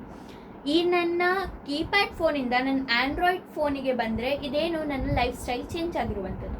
ನಾನು ಇದು ನಿಮಗೆ ಎಕ್ಸಾಂಪಲಲ್ಲಿ ತೋರಿಸ್ತಿದ್ದೀನಿ, ಇದೇನು ಒಳ್ಳೆ ಎಕ್ಸಾಂಪಲ್ ಅಲ್ಲ ಫೋನ್ಗಳ ಬಗ್ಗೆ ಹೇಳುವಂಥದ್ದು ನಾನು, ಆದರೆ ನಿಮಗೆ ಅರ್ಥ ಆಗಲಿ ಅಂತ ಹೇಳ್ಬಿಟ್ಟು ನಾನು ಇದನ್ನು ಹೇಳ್ತಾ ಇದ್ದೀನಿ. ಆಯಿತಾ, ನಾನು ಕೀಪ್ಯಾಡಿಂದ ಹಿಡ್ದು ನಾನು ಎಲ್ಲಿಗೆ ಬಂದೆ, ಆ್ಯಂಡ್ರಾಯ್ಡ್ ಮೊಬೈಲಿಗೆ ಬಂದೆ. ಇದೇನು ನನ್ನ ಲೈಫ್ ಸ್ಟೈಲ್ ಚೇಂಜ್ ಆಗಿರುವಂಥದ್ದು. ಹೀಗೆ ಮಕ್ಕಳೇ, ನಮಗೆ ದುಡಿಮೆ ಚೆನ್ನಾಗಾಗ್ತಿದ್ರೆ ನಮ್ದೇನಾಗುತ್ತೆ, ಲೈಫ್ ಸ್ಟೈಲ್ ಚೇಂಜ್ ಆಗುತ್ತೆ. ನಾವು ಹಳೆ ವಸ್ತುಗಳನ್ನು ಬಿಟ್ಟು ಹೊಸ ವಸ್ತುಗಳನ್ನು ನಾವು ಯೂಸ್ ಮಾಡೋದಕ್ಕೆ ಸ್ಟಾರ್ಟ್ ಮಾಡ್ತೀವಿ. ಅದರಲ್ಲಿ ನಮ್ಮ ಕೆಲಸ ಈಸಿ ಆಗುತ್ತೆ ಅಂತ ಹುಡುಕ್ತಾ ಹೋಗ್ತೀವಿ, ಹೌದಲ್ವಾ? ಇದನ್ನು ನಾವು ಕೊಂಡ್ಕೊಳ್ತೀನಲ್ಲ, ನನ್ನ ಕೀಪ್ಯಾಡ್ 1000 ರೂಪೀಸಲ್ಲಿ ಬರ್ತಿತ್ತು, ಹೌದಲ್ವಾ? ಅದೇ ನಾನೊಂದು ಇದು ಬೇರೆ ಫೋನ್, ಆ್ಯಂಡ್ರಾಯ್ಡ್ ಫೋನ್ ತೊಗೊಂಡ್ರೆ ಒಂದು 30,000 ಆಯಿತು ಅಂತ ಅಂದ್ಕೊಳ್ಳಿ. ಈ 30,000ಅಲ್ಲಿ ಫಾರ್ ಎಕ್ಸಾಂಪಲ್ ಒಂದು 2,000 or 3,000 ನಂದು ಗೌರ್ಮೆಂಟಿಗೆ ಹೋಯ್ತು ಅಂತ ಅಂದ್ಕೊಳ್ಳೋಣ. ನನಗೆ ಗೊತ್ತಿಲ್ಲ ಆಲ್ಮೋಸ್ಟ್ ಎಷ್ಟು ಹೋಗುತ್ತೆ ಅಂತ, ನಾನು ಎಕ್ಸಾಂಪಲ್ ಹೇಳ್ತಾ ಇದ್ದೀನಿ. ಆಯಿತಾ, 30,000ಅಲ್ಲಿ ಒಂದು 3,000 2,000 ಗೌರ್ಮೆಂಟಿಗೆ ಹೋಯ್ತು ಅಂತ ಅಂದ್ಕೊಳ್ಳೋಣ. ಗೌರ್ಮೆಂಟಿಗೆ ಹೋಯ್ತಾ, ಈಗ ಹಾಗೆ ನನ್ನಿಂದ ಹೇಗೆ ಹೋಗಿದೆ ಆ ಥರನೇ ನಮ್ಮ ಕರ್ನಾಟಕದಲ್ಲಿರೋ ಎಲ್ಲರ ಜನರ ಹತ್ರದಿಂದ ಹೋಗುತ್ತಾ ದುಡ್ಡು. ಅವ್ರು ಏನೇನು ಬೈ ಮಾಡ್ತಾರೆ, ಏನೇನು ಪರ್ಚೇಸ್ ಮಾಡ್ತಾರೆ, ಅವರಿಂದನೂ ಹೋಗುತ್ತಾ. ನಮ್ಮ ಕರ್ನಾಟಕದಿಂದ ಚೆನ್ನಾಗಿ ಟ್ಯಾಕ್ಸು, GST ಎಲ್ಲ ಕಲೆಕ್ಟ್ ಆಗ್ತಿದೆ ಅಂತ ಅಂದ್ಕೊಳ್ಳೋಣ. ಆ GST ಟ್ಯಾಕ್ಸ್ ಎಲ್ಲ ಎಲ್ಲಿಗೆ ಹೋಗುತ್ತೆ, ಸೆಂಟ್ರಲ್ ಗೌರ್ಮೆಂಟಿಗೆ ಹೋಗುತ್ತಾ. ಸೆಂಟ್ರಲ್ ಗೌರ್ಮೆಂಟ್ ಅವ್ರು ಏನು ಮಾಡ್ತಾರೆ, ಯಾವ ಸ್ಟೇಟ್ ಅವರಿಗೆ, ಫಾರ್ ಎಕ್ಸಾಂಪಲ್ ಬಿಹಾರಲ್ಲಿ ತುಂಬ ಕಷ್ಟ ಇದೆ ಅಂತ ಅಂದ್ಕೊಳ್ಳೋಣ, ಆ ಜನರಿಗೆ ಅವರು ಹೆಲ್ಪ್ ಮಾಡ್ತಾರೆ. ಆಯಿತಾ, ಬೇರೆ ಬೇರೆ ಕಡೆನೂ ಮಾಡ್ತಾರೆ, ಬೇರೆ ಬೇರೆ ಕಡೆನೂ ಕಳಿಸ್ತಾರೆ ದುಡ್ಡು, ಎಲ್ಲೆಲ್ಲಿ ಏನೇನು ಮಾಡಬೇಕೆಲ್ಲ ಮಾಡ್ತಾರೆ. ಆದರೆ ಎಲ್ಲಿ ಜಾಸ್ತಿ ಕಡಿಮೆ ಜಾಸ್ತಿ ಏನು ಇದಿರತ್ತಲ್ಲ, ಅನ್ಎಂಪ್ಲಾಯ್ಮೆಂಟ್ ಎಲ್ಲ ಅಲ್ಲಿ ಜಾಸ್ತಿ ಇರುತ್ತಲ್ಲ, ಅವರಿಗೆ ಒಂಚೂರು ಜಾಸ್ತಿ ಸಪೋರ್ಟ್ ಮಾಡ್ತಾರೆ, ಅವ್ರಿಗೆ ಒಂಚೂರು ಜಾಸ್ತಿ ನೋಡ್ತಾರೆ, ಹೌದಲ್ವಾ? ಈಗ ಮನೆಯಲ್ಲೇ ನೋಡಿ, ಈ ಅಮ್ಮ ಏನು ಮಾಡ್ತಾರೆ, ಯಾವ ಮಗುಗೆ ಒಂಚೂರು ಹುಷಾರಿರಲ್ವೋ, ಏನು ಅವ್ರಿಗೆ ತೊಂದರೆ ಇರುತ್ತೋ ಅವ್ರಿಗೆ ತಾನೇ ತಿನ್ಸೋದು, ಉಣ್ಸೋದು, ಆಯಿತಾ, ಅವ್ರಿಗೆ ನೀರು ಕುಡಿಸೋದು, ಅವ್ರಿಗೆ ನೋಡ್ಕೊಳ್ಳೋದು ಚೆನ್ನಾಗಿ, ಅವ್ರಿಗೆ ಜಾಸ್ತಿ ಇಂಪಾರ್ಟೆನ್ಸ್ ಕೊಡ್ತಾರೆ. ಹಾಗೆ ದೇಶದಲ್ಲಿ ಯಾವ ಸ್ಟೇಟ್ ಅಥವಾ ಯಾವ ಡಿಸ್ಟಿಕ್ಕಿಗೆ ತುಂಬ ತೊಂದರೆ ಆಗಿರುತ್ತೆ ಅವರಿಗೆ ಹೆಲ್ಪ್ ಮಾಡ್ತಾರೆ, ಆಯಿತಾ? ಇಲ್ಲಿಂದ ಏನಾಗುತ್ತೆ, ನಮ್ಮ ಇಡೀ ಒಂದು ಕಂಟ್ರಿನೇ ಡೆವಲಪ್ ಆಗುತ್ತೆ. ಅಲ್ಲಿ ಅನ್ಎಂಪ್ಲಾಯ್ಮೆಂಟ್ ಇದ್ದಿದ್ದು, ಅಲ್ಲಿ ಊಟ ಇಲ್ಲದೆ ಇದಾಗ್ತಿದ್ದು, ಕೆಲಸ ಇಲ್ಲದೆ ಬೇಸರ ಆಗ್ತಿರುವಂಥ ಜನರಿಗೆ ಅವ್ರು ಏನು ಮಾಡ್ತಾರೆ, ಕೆಲಸ ಕೊಡುವಂಥದ್ದು, ಏನೋ ಒಂದು ಹೊಸದನ್ನು ಸ್ಟಾರ್ಟ್ ಮಾಡುವಂಥದ್ದು ಮಾಡ್ತಾರೆ. ಈ ಥರ ಏನಾಗುತ್ತೆ ಮಕ್ಕಳೇ, ಒಂದು ಕಂಟ್ರಿ ಡೆವಲಪ್ ಆಗುತ್ತೆ, ಆಯಿತಾ? ನಿಮಗೊಂದು ಎಕ್ಸಾಂಪಲಿಂದ ಹೇಳೋಣ ಅಂತ ಹೇಳಿಬಿಟ್ಟು ಹೇಳಿದೆ. ಐ ಥಿಂಕ್ ಎಲ್ರಿಗೂ ಗೊತ್ತಾಗಿದೆ ಅಂತ ಅಂದ್ಕೊಳ್ತೀನಿ. ನಾವು ಏನು ಮಾಡ್ತೀವಿ, ಒಂದು ಮನೇನೋ ಏನೋ ತೊಗೊಳ್ಬೇಕಂದ್ರೆ ರೆಂಟು, ವೇಜಸ್ ಇದನ್ನೆಲ್ಲ ದುಡ್ಡನ್ನೆಲ್ಲ ಕಟ್ಬಿಟ್ಟು ಲ್ಯಾಂಡನ್ನ ಪರ್ಚೇಸ್ ಮಾಡೋದು ಇದನ್ನೆಲ್ಲ ಮಾಡ್ತೀವಲ್ಲ, ಇದರಿಂದ ಇನ್ಕಮ್ ಹೋಗುತ್ತೆ ಯಾವುದಕ್ಕೆ, ಗೌರ್ಮೆಂಟಿಗೆ, ಆಯಿತಾ? This distribution takes place in the rate of the role played by each factor of production. ಇದ್ರ ಮೇಲೆ ಡಿಸ್ಟ್ರಿಬ್ಯೂಷನ್ ಹೇಗೆ ಚೆನ್ನಾಗಿ ನಡೆಯುತ್ತೆ ಅಂದರೆ ಈ ಎಲ್ಲ ಫ್ಯಾಕ್ಟರ್ಸ್ ಮೇಲೆ ಡಿಪೆಂಡ್ ಆಗುವಂಥದ್ದು. It should balance the demand and supply without bringing an obstacle to production. ಇದನ್ನು ಡಿಸ್ಟ್ರಿಬ್ಯೂಷನ್ ಏನು ಮಾಡಬೇಕು, ಯಾವ್ಯಾವ, ಈಗ ಸ್ವಲ್ಪ ಕಡೆ ಈ ಥರ ಸ್ಟ್ರಕ್ಸ್ ಒಂದು ಅಂಗಡಿಯಲ್ಲಿ ತುಂಬ ಚೆನ್ನಾಗಿ ಸೇಲ್ ಆಗ್ತಾ ಇದೆ, ಒಂದು 5 ಅಂಗಡಿಗೆ ನಾನು ಇದನ್ನು ಕಳಿಸ್ತಾ ಇದ್ದೀನಿ. ಆ 5 ಅಂಗಡಿಯಲ್ಲಿ 3 ಅಂಗಡಿಗಳಲ್ಲಿ ಚೆನ್ನಾಗಿ ಸೇಲ್ ಆಗ್ತಾ ಇದೆ, 2 ಅಂಗಡಿಯಲ್ಲಿ ಚೆನ್ನಾಗಿ ಸೇಲ್ ಆಗ್ತಾ ಇಲ್ಲ. ಅವಾಗ ನಾನು ಏನು ಅರ್ಥ ಆಗ್ಬೇಕು ನನಗೆ, ಓ ಆ ಕಡೆ ಜನರಿಗೆ, ಆ ಕಡೆ ಇರುವಂಥ ಜನರಿಗೆ ಈ ಐಟಮ್ ಇಷ್ಟ ಇಲ್ಲ, ಆಯಿತಾ? ಈ 3 ಕಡೆ ಇರೋ ಜನರಿಗೆ ಇದು ಇಷ್ಟ ಆಗ್ತಿದೆ, ಅವಾಗ ನಾನು ಏನು ಮಾಡ್ತೀನಿ, ಈ ಕಡೆ ಜಾಸ್ತಿ ಸಪ್ಲೈ ಮಾಡ್ತೀನಿ.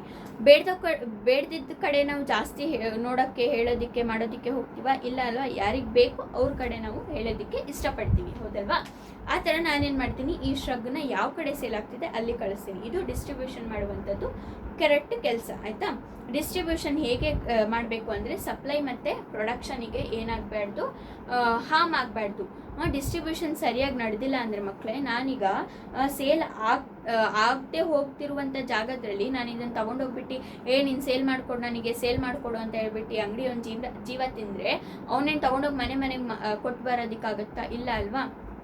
ಸೇಲ್ ಆಗ್ತಿಲ್ಲ ಅಂದರೆ ಏನು ಮಾಡಬೇಕು, ಅಲ್ಲಿ ಬಿಡಬೇಕು, ಬೇರೆ ಕಡೆ ಟ್ರೈ ಮಾಡಬೇಕು. ಇದು ಡಿಸ್ಟ್ರಿಬ್ಯೂಷನ್ ಮಾಡುವಂಥದ್ದು ಮೇನ್ ಇಂಪಾರ್ಟೆಂಟ್ ಕೆಲಸ. ಎಲ್ಲಿ ಜಾಸ್ತಿ ಸೇಲ್ ಆಗ್ತಿದೆ ಅಲ್ಲಿ ಜಾಸ್ತಿ ಸಪ್ಲೈಯನ್ನು ಕೊಡಬೇಕು. Special importance should not be given to any factors of production, nor should any to them be neglected.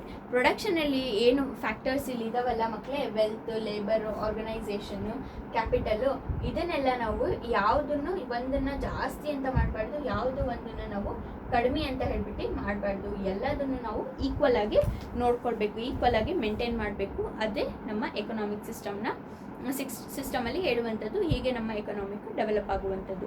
Distribution is influenced by many factors such as production, demand, supply, consumption, price fixation etcetera. Distribution ಮಕ್ಕಳ ಯಾವ್ದಾದ್ರ ಮೇಲೆ depend ಆಗುತ್ತೆ ಅಂತ ಹೇಳ್ಬಿಟ್ಟು ಈಗ ನೋಡೋಣ, ಆಯಿತಾ? ಈಗ ನಾವು ಪ್ರೊಡಕ್ಷನ್ ನೋಡಾಯಿತು, ಡಿಮ್ಯಾಂಡ್ ನೋಡಾಯಿತು, ಸಪ್ಲೈ ನೋಡಾಯಿತು, ಹೌದಲ್ವಾ? ಈಗ ಡಿಸ್ಟ್ರಿಬ್ಯೂಷನನ್ನು ನೋಡೋಣ. ಡಿಸ್ಟ್ರಿಬ್ಯೂಷನ್ ಹೇಗಾಗುತ್ತೆ, ಯಾವ್ದ್ಯಾವುದು ಇಂಪಾರ್ಟೆಂಟು ಡಿಸ್ಟ್ರಿಬ್ಯೂಷನ್ ಮಾಡೋದಕ್ಕೆ ಅಂತ ಹೇಳ್ಬಿಟ್ಟು. ಫಸ್ಟ್ ಬರುತ್ತೆ ಏನು, ಫಸ್ಟ್ ಯಾವ್ದು ಬರುತ್ತೆ ಮಕ್ಕಳೇ, ಪ್ರೊಡಕ್ಷನ್ ಬರುತ್ತೆ. ಫ್ಯಾಕ್ಟರ್ಸ್ ಇದು, ಆಯ್ತಾ? ಪ್ರೊಡಕ್ಷನ್ ಬರುತ್ತೆ,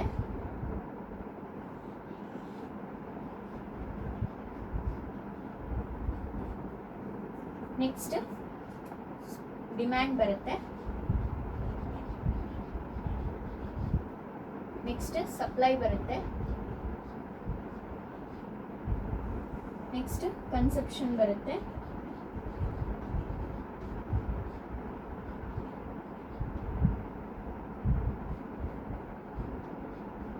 ಪ್ರೈಸ್ ಫಿಕ್ಸೇಷನ್ ಬರುತ್ತೆ, ಆಯ್ತಾ? ನೋಡಿ, ಡಿಸ್ಟ್ರಿಬ್ಯೂಷನ್ ಚೆನ್ನಾಗಾಗಬೇಕು, ನಾವು ಅಂಗಡಿಗಳಿಗೆ ಚೆನ್ನಾಗಿ ಸಪ್ಲೈ ಮಾಡಬೇಕು ಅಂತ ಹೇಳಿದ್ರೆ ಏನಾಗಬೇಕು, ನಮ್ಮ ಪ್ರೊಡಕ್ಷನ್ ಜಾಸ್ತಿ ಇರಬೇಕು, ನಾವು ಕ್ರಿಯೇಟ್ ಮಾಡುವಂಥ ವಸ್ತು ಸರಿ ಇರಬೇಕು, ನಾವು ಜಾಸ್ತಿ ರೇಟಲ್ಲಿ ಕ್ರಿಯೇಟ್ ಮಾಡಬೇಕು, ಚೆನ್ನಾಗಿ ಕ್ರಿಯೇಟ್ ಮಾಡಬೇಕು, ಆಯಿತಾ? ಚೆನ್ನಾಗಿ ನಾವು ಕ್ರಿಯೇಟ್ ಮಾಡಿ ಏನು ಮತ್ತೆ ಕ್ರಿಯೇಟ್ ಮಾಡಿ ನಾವು ಏನು ತಲುಪಿಸಿರ್ತೀವಲ್ಲ ಜನರಿಗೆ, ಅವರಿಂದ ನಮಗೆ ಮತ್ತೆ ರೆಸ್ಪಾನ್ಸ್ ಬರಬೇಕು, ಡಿಮ್ಯಾಂಡ್ ತೋರಿಸ್ಬೇಕು. ಅವರು ನಮಗೆ ಬೇಕು ಅನ್ನೋದನ್ನ ತೋರಿಸ್ಬೇಕು, ಡಿಮ್ಯಾಂಡ್ ಜಾಸ್ತಿ ಆಗಬೇಕು. ಆಮೇಲೆ ಡಿಮ್ಯಾಂಡ್ ಜಾಸ್ತಿ ಆದರೆ ನಾವು ಸಪ್ಲೈ ಜಾಸ್ತಿ ಮಾಡ್ತೀವಿ, ಅವರಿಗೆ ಜಾಸ್ತಿ ಕೊಡ್ತೀವಿ ಆಯಿತಾ. ಆವಾಗ ಏನಾಗುತ್ತೆ, ಡಿಸ್ಟ್ರಿಬ್ಯೂಷನ್ ಜಾಸ್ತಿ ಆಗುತ್ತೆ, ಮತ್ತು ಕನ್ಸಪ್ಷನ್ ತಗೊಳ್ಳೋರ ಸಂಖ್ಯೆ ಜಾಸ್ತಿ ಆಗಬೇಕು ಆಯಿತಾ.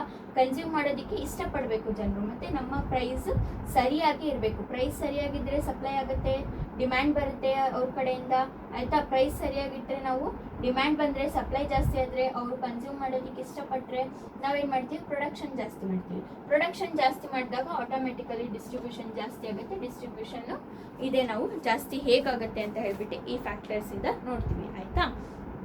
ನೆಕ್ಸ್ಟ್ ಹೋಗೋಣ ಮಕ್ಕಳೇ, ಡಿಸ್ಟ್ರಿಬ್ಯೂಷನ್ ಮುಗೀತು ನಮ್ಮದು, ಈಗ ಕನ್ಸಂಪ್ಷನಿಗೆ ಹೋಗೋಣ. The use of goods and services to satisfy wants is called consumption. ಬೇಕು, ನಾನು ತೊಗೊಂಡಿದ್ದೀನಿ, ಇದನ್ನು ಯೂಸ್ ಮಾಡಬೇಕು, ಚೆನ್ನಾಗಿದೆ, ಇದರಿಂದ ನನಗೆ ಯೂಸ್ ಬರಬೇಕು ಅನ್ನೋದು ಏನು ಸ್ಯಾಟಿಸ್ಫ್ಯಾಕ್ಷನ್, ಇದು ಚೆನ್ನಾಗಿದೆ ನಾನು ಯೂಸ್ ಮಾಡಿ ನೋಡಿದೆ ಅಂತ ಏನು ಕನ್ಸ್ಯೂಮರ್ಸಿಗೆ ಇಷ್ಟ ಆಗುತ್ತಲ್ಲ, ಅದನ್ನು ನಾವು ಕನ್ಸಂಪ್ಷನ್ ಅಂತ ಹೇಳ್ತೀವಿ ಆಯಿತಾ. ಅದು ಅವರಿಗೆ ಯೂಸ್ ಆಗಬೇಕು. The goods and service that are consumed may be good or bad, but as long as they satisfy wants they will be consumed. ಅದು ಚೆನ್ನಾಗಿರಲಿ ಅಥವಾ ಚೆನ್ನಾಗಿ ಇಲ್ಲದೇ ಇರಲಿ, ಆದರೆ ಅವರಿಗೆ ಅದರಿಂದ ಕೆಲಸ ಇದೆ, ಅವರು ಕೆಲಸ ಅದರಿಂದ ನಡೀತಿದೆ ಅಂದರೆ, ಸ್ಯಾಟಿಸ್ಫೈ ಆಗ್ತಿದ್ದಾರೆ ಅಂದರೆ ಅದೇನು ಮಾಡ್ತಾರೆ, ತಗೊಳ್ತಾರೆ. In modern economics a lot of importance is given to consumption. ಈಗ ಮಾಡರ್ನ್ ಆಗಿ ಏನು ಎಕನಾಮಿಕ್ಸ್ ನಡೀತಿದೆ ಅದರಲ್ಲಿ ಏನು ಮಾಡಿದ್ದಾರೆ, ಕನ್ಸಂಪ್ಷನಿಗೆ ಇಂಪಾರ್ಟೆನ್ಸ್ನ ಕೊಟ್ಟಿದ್ದಾರೆ. ದೇರ್ ಆರ್ 2 ಟೈಪ್ಸ್ ಆಫ್ ಕನ್ಸಂಪ್ಷನಲ್ಲಿ 2 ಟೈಪ್ಸ್ ಇದ್ದಾವೆ. Goods and services used for production. ಗೂಡ್ಸನ್ನು ಮತ್ತು ಸರ್ವಿಸಸ್ನ ಯಾವುದಕ್ಕೆ ಯೂಸ್ ಮಾಡ್ತಾರೆ, ಪ್ರೊಡಕ್ಷನಿಗೋಸ್ಕರ ಯೂಸ್ ಮಾಡ್ತಾರೆ, ಕ್ರಿಯೇಟ್ ಮಾಡೋದಕ್ಕೋಸ್ಕರ. Finished goods used to satisfy wants. ಮತ್ತು ಫಿನಿಶ್ಡ್ ಗೂಡ್ಸ್ ಯೂಸ್ ಮಾಡಿ, ಫಿನಿಶ್ಡ್ ಗೂಡ್ಸ್ ಯಾವುದಕ್ಕೆ ಯೂಸ್ ಮಾಡ್ತಾರೆ, ಸ್ಯಾಟಿಸ್ಫೈ ಮಾಡೋದಕ್ಕೆ ಆಯಿತಾ. ಚೆನ್ನಾಗಿದೆ ಅಂತ ನಾವು ತಿಳ್ಕೊಳ್ಳೋದಕ್ಕೆ, ಯೂಸ್ ಮಾಡೋದಕ್ಕೆ ಯೂಸ್ ಮಾಡ್ತಿದ್ದಾರೆ. Generally consumption means satisfaction of wants. Consumption ಅಂದರೆ ಸ್ಯಾಟಿಸ್ಫೈ ಮಾಡ್ಕೊಳ್ಳೋದು ಆಯಿತಾ.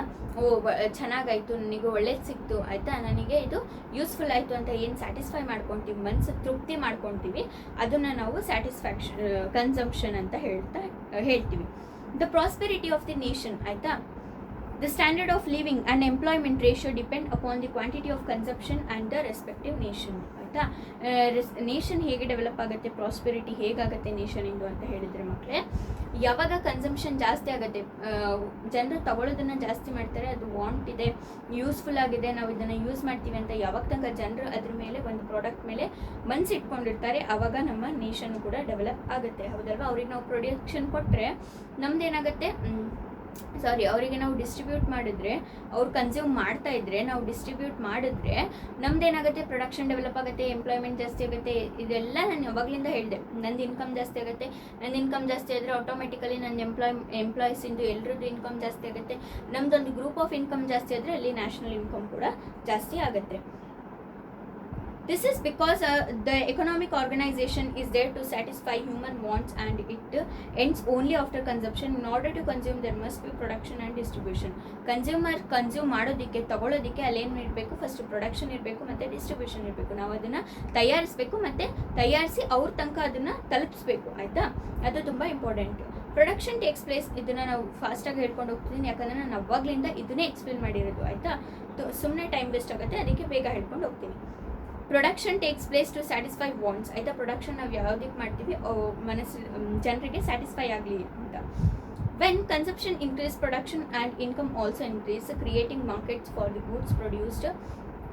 ಯಾವಾಗ ಜನರು ಕನ್ಸಂಪ್ಷನ್ ಮಾಡ್ಕೊತಿರ್ತಾರೆ, ವಸ್ತುಗಳನ್ನು ತೊಗೊತಿರ್ತಾರೆ, ಆವಾಗ ನಮ್ದು ಏನಾಗುತ್ತೆ, ಪ್ರೊಡಕ್ಷನ್ನು, ಸಪ್ಲೈ ಮತ್ತು ಡಿಸ್ಟ್ರಿಬ್ಯೂಷನು ಎಲ್ಲ ಇನ್ಕ್ರೀಸ್ ಆಗುತ್ತೆ. ನಾನು ಅವಾಗಲಿಂದ ಹೇಳ್ತೀನಿ ನೋಡಿ ಮಕ್ಕಳೇ, ಈ ಡಿಮ್ಯಾಂಡಿಗೆ, ಸಪ್ಲೈಗೆ, ಪ್ರೊಡಕ್ಷನಿಗೆ, ಡಿಸ್ಟ್ರಿಬ್ಯೂಷನಿಗೆ, ಕನ್ಸಂಪ್ಷನಿಗೆ ಎಲ್ಲದಕ್ಕೂ ಮಕ್ಕಳೇ ಲಿಂಕ್ ಇದೆ. ಒಂದು ನಿಂತೋದ್ರೆ ಬೇರೆದಕ್ಕೂ ಎಫೆಕ್ಟ್ ಆಗುತ್ತೆ, ಒಂದು ಚೆನ್ನಾಗಿ ನಡೆದ್ರೆ ಬೇರೆದು ಕೂಡ ಚೆನ್ನಾಗಿ ನಡೆಯುತ್ತೆ ಆಯಿತಾ. ನೆಕ್ಸ್ಟ್ ಹೋಗ್ತೀನಿ, ಯುಟಿಲಿಟಿ ಅಂದರೆ ಯೂಸ್ ಮಾಡುವಂಥದ್ದು ಆಯಿತಾ. ಅದನ್ನು ಬೀಯಿಂಗ್ ಯೂಸ್ಫುಲ್, ಅದು ಯೂಸ್ ಆಗಬೇಕು ಅವರಿಗೆ, ಅದನ್ನು ನಾವು ಯುಟಿಲಿಟಿ ಅಂತ ಹೇಳ್ಬಿಡ್ತೀವಿ. Utility is also one of the key terms among the various terms widely used in economics. Utility ಕೂಡ ಒಂದು ಏನು ಇಂಪಾರ್ಟೆಂಟ್ ಟರ್ಮ್. ಇದಿಷ್ಟು ಟರ್ಮ್ಸಲ್ಲಿ, ಎಕನಾಮಿಕ್ಸಲ್ಲಿ ಬರುವಂಥ ಟರ್ಮ್ಸಲ್ಲಿ ಯುಟಿಲಿಟಿ ಕೂಡ ಒಂದು ಇಂಪಾರ್ಟೆಂಟ್ ಟರ್ಮ್ ಅಂದರೆ word. Utility is the power of satisfying wants. Utility ಅಂದರೆ ಏನು, ಪವರ್. ಅದು ಯಾವುದಕ್ಕೆ, ಸ್ಯಾಟಿಸ್ಫೈ ಮಾಡ್ಕೊಳ್ಳೋದಕ್ಕೆ, ತಮ್ಮ ವಾಂಟ್ಸ್ನ, ಬೇಕು ಅನ್ನೋದನ್ನು ಸ್ಯಾಟಿಸ್ಫೈ ಮಾಡ್ಕೊಳ್ಳೋದಕ್ಕೆ ತೃಪ್ತಿ ಪಡ್ಕೊಳ್ಳೋದಕ್ಕೆ ಯುಟಿಲಿಟಿ ಏನು ಒಂದು ಪವರ್ ಏನು ಯೂಸ್ ಮಾಡ್ಕೊಳ್ಳುವಂಥದ್ದು. It includes all goods and service which satisfy human wants directly or indirectly. ಇದೇನು ಮಾಡುತ್ತೆ, ಸ್ಯಾಟಿಸ್ಫೈ ಮಾಡುತ್ತೆ. ಏನನ್ನು ಸ್ಯಾಟಿಸ್ಫೈ ಮಾಡುತ್ತೆ, ಗೂಡ್ಸ್ ಮತ್ತು ಸರ್ವಿಸಸ್ನ ಪ್ರೊಡ್ಯೂಸ್ ಮಾಡಿ ಹ್ಯೂಮನ್ ವಾಂಟ್ಸ್ನ ಬೇಕು ಅನ್ನೋದನ್ನ ಸ್ಯಾಟಿಸ್ಫೈ ಮಾಡುತ್ತೆ. ಹೇಗೆ, ಡೈರೆಕ್ಟ್ಲಿನೂ ಮಾಡುತ್ತೆ, ಇಂಡೈರೆಕ್ಟ್ಲಿನೂ ಮಾಡುತ್ತೆ. ಈಗ ನೋಡಿ ಮಕ್ಕಳೇ, ನಾನು ಒಂದು ವಸ್ತುನ ಫಾರ್ ಎಕ್ಸಾಂಪಲ್ ಈ ಡಸ್ಟರ್ ನನಗೆ ಎಕ್ಸಾಂಪಲಾಗಿ ಕೊಡ್ತಿದ್ದೀನಿ. ಈ ಡಸ್ಟರ್ ತುಂಬ ನನಗೆ ಫಸ್ಟಿಂದನೂ ಇಷ್ಟ ಆಯಿತು. ಒಂದು 2 ಇಯರ್ಸಿಂದ ನಾನು ಈ ಡಸ್ಟರ್ ತಗೊಳ್ಳೇಬೇಕು ಅಂತ ಮನಸ್ಸಿಟ್ಕೊಂಡಿದ್ದೆ, ಆಯಿತಾ. ಆಮೇಲೆ ಫೈನಲಿ ನಾನು ಈ ಡಸ್ಟರ್ನ ತಗೊಂಡೆ, ಆಯಿತಾ. ತಗೊಂಡಾಗ ಏನಾಯಿತು, ನನ್ನ ವಾಂಟ್ ಸ್ಯಾಟಿಸ್ಫೈ ಆಯಿತಾ, ನನಗೆ ಬೇಕು ಅನಿಸಿದ್ದು, ನನಗೆ ಇಷ್ಟ ಆಗಿದ್ದು ನಾನು ತಗೊಂಡೆ, ಸ್ಯಾಟಿಸ್ಫೈ ಆಯಿತಾ, ಮನಸ್ಸು ತೃಪ್ತಿ ಆಯಿತಾ. ಈಗ ಅದೇ ನಾನು ಈ ಪೆನ್ ಬಗ್ಗೆ ನಾನು ತಗೊಳ್ಬೇಕು ಅಂತ ಅಷ್ಟೇನು ಇಷ್ಟ ಇಟ್ಕೊಂಡಿಲ್ಲ. ಆದರೆ ನಾನು ನೋಡಿದೆ, ಈ ಪೆನ್ ನೋಡ್ಬಿಟ್ಟು ಏನಾಯಿತು, ನನಗೆ ಇಷ್ಟ ಆಯಿತು, ತಗೊಳ್ಳೋಣ ಅಂತ. ನಾನು ಈ ಥರ ವಾಂಟ್ ಇಟ್ಕೊಂಡಿದ್ದಿಲ್ಲ, ಬೇಕೇ ಬೇಕು, ನಾನು ಇದು ತಗೊಳ್ಳೇಬೇಕು ಅಂತ ವಾಂಟ್ ಇಟ್ಕೊಂಡಿದ್ದಿಲ್ಲ. ಆದರೆ ನೋಡಿದೆ, ಇಷ್ಟ ಆಯಿತು, ತಗೊಂಡೆ, ಆಯಿತಾ. ಈ ಥರ ಏನಾಗುತ್ತೆ, ಥಿಂಗ್ಸ್ ನಮಗೆ ಡೈರೆಕ್ಟ್ಲಿ ಅಥವಾ ಇಂಡೈರೆಕ್ಟ್ಲಿ ಏನಾಗುತ್ತೆ, ಯುಟಿಲಿಟಿ ಯೂಸ್ ಮಾಡುವಂಥ ವಸ್ತು ನಮಗೆ ಏನಾಗುತ್ತೆ, ಸ್ಯಾಟಿಸ್ಫ್ಯಾಕ್ಷನನ್ನು ಕೊಡುತ್ತೆ. But it cannot be measured. ಆದರೆ ಅದು ನನಗೆ ಇಷ್ಟ ಇತ್ತು ಅನ್ನೋದು ಮೆಷರ್ ಮಾಡೋಕ್ಕೆ ಬರುತ್ತಾ? ಇಷ್ಟು kg ನನಗೆ ಇಷ್ಟ ಇತ್ತು ಅಂತ ಹೇಳಕ್ಕೆ ಬರುತ್ತಾ? ಇಷ್ಟು ಲೀಟ್ರ್ ನನಗೆ ಪೆನ್ ಇಷ್ಟ ಇತ್ತು ಅಂತ ಹೇಳಕ್ಕೆ ಬರುತ್ತಾ? ಇಲ್ಲ ಅಲ್ವಾ. ಅದಕ್ಕೆ ಯುಟಿಲಿಟಿನ ಮೆಷರ್ ಮಾಡೋದಕ್ಕೆ ಬರಲ್ಲ. ಎಮೋಷನ್ಸ್ ಏನು ಮೆಷರ್ ಮಾಡೋದಕ್ಕೆ ಬರೋದಿಲ್ಲ. It varies from person to person. ಅದು ಪರ್ಸನಿಂದ ಪರ್ಸನಿಗೆ ವೇರಿ ಆಗುತ್ತೆ. Also for the same person it varies from time to time. ಹಾಗೆ ಅದು ಟೈಮ್ ಟು ಟೈಮ್ ಕೂಡ ವೇರಿ ಆಗುತ್ತೆ. ಈಗ ನನಗೆ ಈ ಪೆನ್ ಇಷ್ಟ ಆಗ್ಬೋದು, ಆದರೆ ಅದೇ ಸ್ವಲ್ಪ ದಿನದಲ್ಲಿ ಇದು ಬರಿತಾ ಇರಲ್ವಲ್ಲ, ಅವಾಗ ನನಗಿದು ಇಷ್ಟ ಆಗದೆ ಇರ್ಬೋದು, ಹೌದಲ್ವಾ. ಈ ಥರ ಟೈಮ್ ಟು ಟೈಮ್ ಒಂದೇ ಪರ್ಸನ್, ನಾನೇ ಪರ್ಸನ್, ಇದು ಫಸ್ಟ್ ಇಷ್ಟ ಆಗಿ ತೊಗೊಂಡಿದ್ದು ನಾನೇ, ಆದರೆ ಇವಾಗ ನನಗಿದು ಇಷ್ಟ ಆಗ್ತಿಲ್ಲ. ಆ ಥರನೇ ಸ್ವಲ್ಪ ಜನ ಇರ್ತಾರೆ. ನನಗೆ ಈ ಪೆನ್ ಇಷ್ಟ ಆಗ್ಬೋದು, ಆದರೆ ಈ ಪೆನ್ ನಿಮಗೆ ಇಷ್ಟ ಆಗದೆ ಇರ್ಬೋದು, ಹೌದಲ್ವಾ. ಬೇರೆ ಪರ್ಸನಿಗೂ ಒಂದು ಥಿಂಗ್ ಇಷ್ಟ ಆಗ್ಬೋದು, ಇಷ್ಟ ಆಗದೆ ಇರ್ಬೋದು. ಅದೇ ಒಂದು ಪರ್ಸನಿಗೆ ಒನ್ ಟೈಮ್ ಆದಮೇಲೆ ಆ ವಸ್ತು ಇಷ್ಟ ಆಗದೆ ಇರ್ಬೋದು, ಆಯಿತಾ. ಇದು ಯುಟಿಲಿಟಿಯಲ್ಲಿ ಹೇಳುವಂಥದ್ದು. ಬಟ್ ಇಟ್ ಕೆನಾಟ್ ಬಿ ಇದಿಷ್ಟು ಹೇಳ್ತೆ ಅಲ್ವಾ. Attitudes and seasons May also influence utility. ನೋಡಿ ಮಕ್ಕಳೇ, ಈ ಶ್ರಗ್ಸ್ ಎಲ್ಲ ಚಳಿಗಾಲದಲ್ಲಿ ಫ್ಯಾನ್ ಇದ್ದಾಗ, ಎಲ್ಲಾದರೂ ಮೌಂಟೇನ್ಸ್ ಹತ್ರ ಚಳಿ ಇದ್ದಾಗ ಹೋದರೆ ಈ ಶ್ರಗ್ಸ್ ಎಲ್ಲ ತುಂಬ ಚೆನ್ನಾಗಿ ಆಗ್ತವೆ, ಹಾಕ್ಕೊಳ್ಳೋದಕ್ಕೆ ಇಷ್ಟ ಆಗುತ್ತೆ. ಅದೇ ಶೆಕೆಗಾಲದಲ್ಲಿ ನಾನು ಹಾಕ್ಕೊಂಡು ಕೂತ್ಕೊಂಡ್ರೆ ಇದು ನನಗೆ ಇಷ್ಟ ಆಗುತ್ತಾ? ಇಲ್ಲ ಅಲ್ವಾ. ಅದೇ ನನಗೆ ಚಳಿಗಾಲದಲ್ಲಿ ಹಾಕ್ಕೊಂಡ್ರೆ ಇದು ನನಗೆ ಇಷ್ಟ ಆಗುತ್ತೆ, ಬೆಚ್ಚಗೆ ಮಾಡುತ್ತೆ ನನಗಿದು, ಹೌದಲ್ವಾ. ಒಂದೇ ತಿಂಗು ಸೀಸನ್ಸ್ ಮೇಲೂ ಡಿಪೆಂಡ್ ಆಗ್ಬೋದು, ಅಲ್ವಾ. ಒಂದೇ ತಿಂಗು ಸೀಸನ್ಸ್ ಮೇಲೂ ಡಿಪೆಂಡ್ ಆಗಿ ಅದು ನನಗೆ ಇಷ್ಟ ಆಗ್ಬೋದು, ಆಗದೆ ಇರಬಹುದು, ಆಯಿತಾ. Utility is not satisfaction. Utility ಅಂದರೆ ಬರೀ ಸ್ಯಾಟಿಸ್ಫ್ಯಾಕ್ಷನ್ ಮಾಡ್ಕೊಳ್ಳುವಂಥದ್ದಲ್ಲ, ಬರೀ ನನಗೆ ಇಷ್ಟ ಆಯ್ತಾ ಇಲ್ಲ ಅಂತ ನೋಡುವಂಥದ್ದಲ್ಲ. But it is the power of giving satisfaction. ಆದರೆ ಇದು ಏನು ಒಂದು ಪವರ್, ಸ್ಯಾಟಿಸ್ಫ್ಯಾಕ್ಷನ್ನ ಕೊಡುವಂಥದ್ದು ಇದು ಯುಟಿಲಿಟಿ ಏನು ಪವರ್, ಆಯಿತಾ. ಮೇನ್ ಥಿಂಗ್ ಅಂತ ಹೇಳ್ಬೋದು. Satisfaction is the effect of utility. Satisfaction ಏನು ಎಫೆಕ್ಟ್, ಯೂಸ್ ಮಾಡೋದ್ರಿಂದ ಬರುವಂಥ ಎಫೆಕ್ಟ್, ಅದು ಸಿಗುವಂಥ ಮನಸ್ಸಿಗೆ ತೃಪ್ತಿ, ಅದು ಹೌದಲ್ವಾ. ನಾನು ಈ ಥಿಂಗ್ ಯೂಸ್ ಮಾಡಿದರೆ ಗೊತ್ತಾಗುತ್ತೆ, ಇದು ಎಷ್ಟು ಚೆನ್ನಾಗಿದೆ, ಇದು ಎಷ್ಟು ಒಳ್ಳೆಯದು, ಇದು ನನಗೆ ಎಷ್ಟು ಯೂಸ್ ಆಗ್ತಿದೆ ಅಂತ ಯಾವಾಗ ಗೊತ್ತಾಗುತ್ತೆ, ನಾನು ಇದನ್ನು ಯೂಸ್ ಮಾಡಿದಾಗ, ಹೌದಲ್ವಾ. ಯುಟಿಲಿಟಿ ಮಾಡಿದಾಗ ಇದರಿಂದ ಆವಾಗ ಸ್ಯಾಟಿಸ್ಫ್ಯಾಕ್ಷನ್ ಎಫೆಕ್ಟ್ ಆಗುತ್ತೆ. This means that goods and services which have utility gives satisfaction to us. ಗೂಡ್ಸ್ ಮತ್ತು ಸರ್ವಿಸಸ್ ಯಾವುದು ನಮಗೆ ಯೂಸ್ಫುಲ್ ಇರ್ತವೆ ಅದು ನಮಗೆ ಸ್ಯಾಟಿಸ್ಫ್ಯಾಕ್ಷನ್ ಕೊಡ್ತವೆ, ತೃಪ್ತಿ ಕೊಡುತ್ತೆ ಮನಸ್ಸಿಗೆ. Utility has no relationship with usage, ಆಯಿತಾ. ಯೂಸ್ ಮಾಡೋದ್ರಿಂದ ಯುಟಿಲಿಟಿಗೆ ಏನು ರಿಲೇಷನ್ಶಿಪ್ ಇಲ್ಲ. Generally both this terms are used in the same sense but they do not means the same. ಆದರೆ ಇದು ಸೇಮ್ ಆಗಿ ಅಲ್ಲ. For example, taking alcohol is no use but it has utility, ಆಯಿತಾ. ನಾವು ಒಂದೊಂದು ವಸ್ತು ನಾವು ಈ ಥರ ತೊಗೊಂಡು ಯೂಸ್ ಮಾಡ್ತೀವಿ, ಅದು ಬೇಕೇ ಅನ್ನೋ ಥರ, ಆದರೆ ಅದು ನಮ್ಮ ಬಾಡಿಗೆ ಬೇಕಿರಲ್ಲ, ಹೌದಲ್ವಾ. ಏನು ನಾವು ಆಲ್ಕೋಹಾಲ್ ತೊಗೊಳ್ತಾರೆ ತುಂಬ ಜನ, ಅದು ಯುಟಿಲಿಟಿ ಆಗಿಬಿಟ್ಟಿದೆ, ಬೇಕೇ ಬೇಕು, ಆದರೆ ಅದರ ಇಂಪಾರ್ಟೆನ್ಸ್ ಇದೆಯಾ ನಮ್ಮ ಬಾಡಿಯಲ್ಲಿ? ಇಲ್ಲ ಅಲ್ವಾ. ಆ ಥರ ಯುಟಿಲಿಟಿಗೂ ಯೂಸೇಜಿಗೂ ಡಿಫ್ರೆಂಟ್ ಮೀನಿಂಗ್ ಇದೆ. ಆದರೆ ಮಕ್ಕಳೇ, ನಿಮಗೆ ಅರ್ಥ ಆಗೋದಕ್ಕೆ ನಾನು ಯುಟಿಲಿಟಿನ ಯೂಸ್ ಮಾಡೋ ಮುಖಾಂತರ ಹೇಳಿದರೆ ನಿಮಗೆ ಬೆಟರಾಗಿ ಅಂಡರ್ಸ್ಟ್ಯಾಂಡ್ ಆಗುತ್ತೆ ಅಂತ ಹೇಳ್ಬಿಟ್ಟು ಹೇಳಿದೆ, ಆಯಿತಾ. ಅದಕ್ಕೆ ಲಾಸ್ಟಲ್ಲಿ ಮತ್ತೆ ಇದನ್ನು ಕೂಡ ಹೇಳ್ತಿದ್ದೀನಿ, ಯುಟಿಲಿಟಿ ಮತ್ತು ಯೂಸ್ ಮಾಡುವಂಥದ್ದು ಬೇರೆ ಬೇರೆ, ಆಯಿತಾ. ಯುಟಿಲಿಟಿ ಅಂದರೆ ಜನರಿಗೆ ಬೇಕು ಅನ್ನುವಂಥದ್ದು, ಯೂಸ್ ಅಂದರೆ ಅವರು ಯೂಸ್ ಮಾಡಬೇಕು ಅನ್ನುವಂಥದ್ದು. ಈಗ ಇದು ಯೂಸ್ ಇಲ್ಲ, ಆಲ್ಕೋಹಾಲ್ ಬೇಕು ಅನ್ನೋದಿಲ್ಲ ನಮ್ಮ ಬಾಡಿಗೆ, ಅದೇ ಊಟ ಬೇಕು, ನೀರು ಬೇಕು, ಆದರೆ ಆಲ್ಕೋಹಾಲ್ ಬೇಕು ಅನ್ನೋದು ಏನು ರೂಲ್ಸ್ ಇಲ್ಲ ನಮ್ಮ ಬಾಡಿಗೆ, ಆದರೆ ನಾವು ತಗೊಳ್ತೀವಿ. ಇದು ಯುಟಿಲಿಟಿ, ಆದರೆ ನಾವು ತಗೊಳ್ತೀವಿ, ಇದು ಯುಟಿಲಿಟಿ ಆಯಿತಾ, ಯೂಸ್ ಅಲ್ಲ ಆಯಿತಾ. ಇದು ನಿಮಗೆ ಐ ಥಿಂಕ್ ಅರ್ಥ ಆಗಿದೆ ಅಂತ ಅನ್ಕೊಳ್ತೀನಿ. ನಾನು ಇದನ್ನು ಯಾಕೆ ಫಸ್ಟೇ ಹೇಳೋಕೆ ಹೋಗಿಲ್ಲ ಅಂದರೆ ಕನ್ಫ್ಯೂಸ್ ಆಗುತ್ತೆ.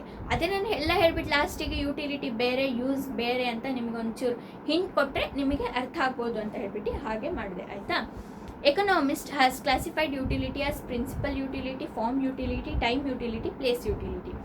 ಎಕನಾಮಿಸ್ಟ್ ಏನು ಮಾಡಿದ್ದಾರೆ, ಎಕನಾಮಿಕ್ಸ್ನ ಓದೋರು, ಎಕನಾಮಿಕ್ಸ್ನ ಡೆವಲಪ್ ಮಾಡೋರು ಕ್ಲಾಸಿಫೈ ಮಾಡಿದ್ದಾರೆ. ಟರ್ಮ್ಸಲ್ಲಿ ಯಾವ್ಯಾವ ಟರ್ಮ್ಸ್ನ ಕ್ಲಾಸಿಫೈ ಮಾಡಿದ್ದಾರೆ, principal utility, form utility, time utility, place utility. Principal utility ಅಂದರೆ ಏನು, all things that can be used in original form or set to be principal utility. For example water, fruit, egg etcetera. Principal utility ಅಂದರೆ ಏನು ಮಕ್ಕಳೇ, ನೇಚರಿಂದ ಅದು ಹೇಗೆ ಬಂದಿದೆ ಅಥವಾ ಅದು ಹೇಗೆ ಒರಿಜಿನಲ್ ಫಾರ್ಮಲ್ಲಿದೆ ಹಾಗೆ ನಾವು ಯೂಸ್ ಮಾಡಿ ತಗೊಳ್ಳುವಂಥದ್ದು ನಾವು ಏನಂತೀವಿ principal utility. For example water, nature ಹೇಗೆ ಕೊಡ್ತಿದ್ದೆ ಹಾಗೆ ನಾವು ತೊಗೊಳ್ತಿದ್ದೀವಲ್ವಾ, ಅದರಲ್ಲಿ ಏನಾದರೂ ನಾವು ಮಾಡ್ತಿದ್ದೀವ, ಇಲ್ಲ ಅಲ್ವಾ. ಮತ್ತು ಫ್ರೂಟ್ ನಮಗೆ ಹೇಗೆ ನೇಚರ್ ಕೊಡ್ತಿದೆ ಹಾಗೆ ನಾವು ಯೂಸ್ ಮಾಡ್ತಿದ್ದೀವಿ. ಎಗ್ಗು ಕೂಡ ಅಷ್ಟೇ. ಫಾರ್ಮ್ ಯುಟಿಲಿಟಿ, ಫಾರ್ಮ್ ಯುಟಿಲಿಟಿ ಅಂದರೆ ಏನು, things that are used by giving a definite shape or form is called form utility. For example, giving the shape of an idol from stone. Form utility ಅಂದರೆ ಏನು, ನಮಗೊಂದು ವಸ್ತು ಸಿಕ್ಕಿದೆ, ಅದನ್ನು ನಾವು ಒಂದು ಡೆಫಿನೈಟ್ ಶೇಪ್ ಕೊಟ್ಟು, ಒಂದು ಡೆಫಿನೈಟ್ ಸೈಜ್ ಕೊಟ್ಟು ಒಂದು ಕ್ರಿಯೇಟ್ ಮಾಡ್ಕೊತೀವಲ್ಲ, ನಾವು ಫಾರ್ಮ್ ಯುಟಿಲಿಟಿ ಅಂತ ಹೇಳ್ತೀವಿ. ನಮಗೆ ಬಂಡೆಗಳು ಕಲ್ಲುಗಳು ಸಿಗುತ್ತೆ ಹೌದಲ್ವಾ, ಅದನ್ನು ಕೆತ್ತನೆ ಮಾಡಿಬಿಟ್ಟು ಅದಕ್ಕೆ ಒಂದು ಶೇಪ್ ಕೊಡ್ತೀವಿ, ಆದ್ದರಿಂದ ಐಡಲಿಂದು ಹೌದಾ. ಐಡಲ್ ಅಂದರೆ ನೀವು ಪೂಜೆಗೆಲ್ಲ ಇಡ್ತೀರಲ್ಲ ದೇವ್ರ ಮೂರ್ತಿ, ಅದೇ ಐಡಲ್ ಆಯಿತಾ. ಅದನ್ನು ನಾವು ಏನು ಮಾಡ್ತಾರೆ, ಕೆತ್ತನೆ ಮಾಡಿಬಿಟ್ಟು ಅದಕ್ಕೆ ಒಂದು ಶೇಪ್ ಸೈಜ್ ಅನ್ನುವಂಥದ್ದು ಕೊಡ್ತಾರೆ ಆಯಿತಾ. ಇದೇನು form utility. Time utility, things that are stored when they are abundantly available and used when they are not available. Their value increases and then they are set to be process utilitarian value. This is called time utility. ನೋಡಿ ಮಕ್ಕಳೇ, ತುಂಬ ಜನ store ಮಾಡ್ತಾರೆ ಥಿಂಗ್ಸ್ನ. ಏನು ಮನೆಯೆಲ್ಲ clean ಮಾಡೋ ಟೈಮಿಗೆ ಏನು ಮಾಡ್ತಾರೆ ಹೇಳಿ, ಇದೀಗ ಯೂಸ್ ಆಗಲ್ಲ ಆದರೆ ಇಟ್ಟಿರು, ಎಲ್ಲೂ ಹಾಕಬೇಡ, ಇದು ನಮಗೆ ಮುಂದೆ ಯಾವಾಗಾದರೂ ಯೂಸ್ ಆಗಬಹುದು ಅಂತ ಹೇಳ್ಬಿಟ್ಟು ಇಡಿಸ್ತಾರೆ. ಆ ಥರನೇ ಏನು ಮಾಡ್ತಾರೆ, ಏನಾದರೂ ಪ್ರೊಡಕ್ಷನ್ ಮಾಡಿದಾಗ ಏನು ಮಾಡ್ತಾರೆ, ಈಗಿದು ಯಾರು ಜನರಿಗೆ ಇಷ್ಟ ಆಗ್ತಿಲ್ಲ, ಈಗಿದು ಚೆನ್ನಾಗಿ ಅವೈಲೇಬಲ್ ಇದೆ ಮಾರ್ಕೆಟಲ್ಲಿ, ಯಾರೂ ತೊಗೊತಿಲ್ಲ ಅಂತ ಹೇಳ್ಬಿಟ್ಟು ಏನು ಮಾಡ್ತೀವಿ, ನಾವೊಂದು 1000 kg ಆನಿಯನ್ಸ್ನ ಬೆಳೆದಿದ್ದೆ ಅಂತ ಅಂದ್ಕೊಳ್ಳಿ. ಅದನ್ನು ಏನು ಮಾಡ್ತೀನಿ, ಈಗ ಆನಿಯನ್ ರೇಟು ಕಡಿಮೆನೇ ಇದೆ ಮಾರ್ಕೆಟಲ್ಲಿ, ಎಲ್ರಿಗೂ ಚೆನ್ನಾಗಿ ಆನಿಯನ್ ಸಿಗ್ತಾ ಇದೆ, ಇದನ್ನು ನಾನು ಏನು ಮಾಡ್ತೀನಿ, ಯಾವುದೋ ಒಂದು ಮೆಥಡ್ನ ಯೂಸ್ ಮಾಡ್ಕೊಂಡು ಸ್ಟೋರ್ ಮಾಡ್ತೀನಿ ಆಯಿತಾ. ಸ್ಟೋರ್ ಮಾಡಿಬಿಟ್ಟು ಆಮೇಲೆ ಏನು ಮಾಡ್ತೀನಿ, ಎಲ್ಲ ಮಾರ್ಕೆಟಲ್ಲೆಲ್ಲ ಆನಿಯನ್ ಕಡಿಮೆ ಆದಾಗ, ಆನಿಯನ್ನಿನ ರೇಟ್ ಜಾಸ್ತಿ ಆದಾಗ ನಾನು ತೆಗಿತೀನಿ ಹೊರಗಡೆ. ಅವಾಗ ಏನಾಗುತ್ತೆ, ನನ್ನ ಪ್ರೊಡಕ್ಷನಿಗೆ ಒಂದು ಯೂಸ್ಫುಲ್ ಇದು ಸಿಗುತ್ತೆ. ಎಲ್ಲರೂ ಕೊಡೋ ಟೈಮಿಗೆ ನಾನು ಕೊಟ್ಟರೆ ಆ ಬೆಲೆ ಇರಲ್ಲ ಮಕ್ಕಳೇ. ಅದೇ ಯಾರೂ ಕೊಡದೇ ಇರೋ ಟೈಮಿಗೆ ನಾನು ಅದನ್ನು ಕೊಟ್ಟರೆ ಅದಕ್ಕೆ ಬೆಲೆ ಇರುತ್ತೆ ಅಲ್ವಾ. ಇದರಲ್ಲಿ ಹೇಳ್ತಾ ಇದ್ದಾರೆ. ಟೈಮ್ ಯುಟಿಲಿಟಿ, ಟೈಮ್ ಮೇಲೂ ಕೂಡ ಯೂಸೇಜ್ ಯುಟಿಲಿಟಿ ಡಿಪೆಂಡ್ ಆಗುತ್ತೆ ಅಂತ ಹೇಳ್ಬಿಟ್ಟು. Example, preparation of mango pickles and used when mangoes are not available by preserving mangoes when they are available. ನೋಡಿ, ಪಿಕಲ್ ಮಾಡ್ತೀವಿ ಗೊತ್ತಾ, ಏನಂತಾರೆ ಅದಕ್ಕೆ ಕನ್ನಡದಲ್ಲಿ, ಪಿಕ್ಕಲ್ಲಿಗೆ ಉಪ್ಪಿನಕಾಯಿ, ಪಿಕ್ಕಲ್ಲಿಗೆ ಉಪ್ಪಿನಕಾಯಿ ಅಂತಾರಲ್ವಾ. ಆ ಉಪ್ಪಿನಕಾಯಿನ ನಾವು ಯಾವಾಗ ಮಾಡ್ತೀವಿ, ಮಾವಿನಕಾಯಿ ಸೀಸನ್ ಇದ್ದಾಗ ಮಾವಿನಕಾಯಿನ ತೊಗೊಂಡ್ಬಿಟ್ಟು ಅದನ್ನು ಏನು ಮಾಡೋದು, ಬಿಸಿಲಲ್ಲಿಟ್ಟು ಅಥವಾ ಹಾಗೆ ಉಪ್ಪಿನಕಾಯಿನ ಮಾಡ್ಕೊತೀವಿ ಹೌದಲ್ವಾ. ಆ ಉಪ್ಪಿನಕಾಯಿನ ನಾವು ಯಾವಾಗ ತಿಂತೀವಿ, ಯಾವಾಗ ಮಾವಿನಕಾಯಿ ಸಿಗ್ತಾ ಇರಲ್ವೋ ಆವಾಗ ತಿಂತೀವಿ ಹೌದಲ್ವಾ. ಇದೇನು ಸ್ಟೋರ್ ಮಾಡಿ ಅದು ಇಲ್ಲದೆ ಟೈಮಲ್ಲಿ, ಆ ಪ್ರಾಡಕ್ಟ್ ಸಿಗದೇ ಇರುವಂಥ ಟೈಮಲ್ಲಿ ತೆಗ್ದು ಬೇರೆ ಟೈಮಲ್ಲಿ ಯೂಸ್ ಮಾಡ್ತಿರೋದು ಅದಲ್ವಾ. ಅದೇ ಇದು ಏನು time utility. Place utility, things that are available in abundance at one place will have more utility and value when they are transported to their place when they are not available is called place utility. ನೋಡಿ ಮಕ್ಕಳೇ, ಒಂದು ಜಾಗದಲ್ಲಿ ಒಂದು ವಸ್ತು ಚೆನ್ನಾಗಿ ಸಿಗ್ತಾ ಇದೆ, for example ಮಾವಿನಕಾಯಿನೇ ಅಂತ ಅಂದ್ಕೊಳ್ಳಿ, ಅದು ಶಿವಮೊಗ್ಗದಲ್ಲಿ ಚೆನ್ನಾಗಿ ಸಿಗ್ತಾ ಇದೆ, ಆದರೆ ಇಲ್ಲಿ ಅದರ ಯುಟಿಲಿಟಿ ಏನಿರುತ್ತೆ ಜಾಸ್ತಿ ಕೂಡ ಇರುತ್ತೆ. ಅದೇ ನಾನು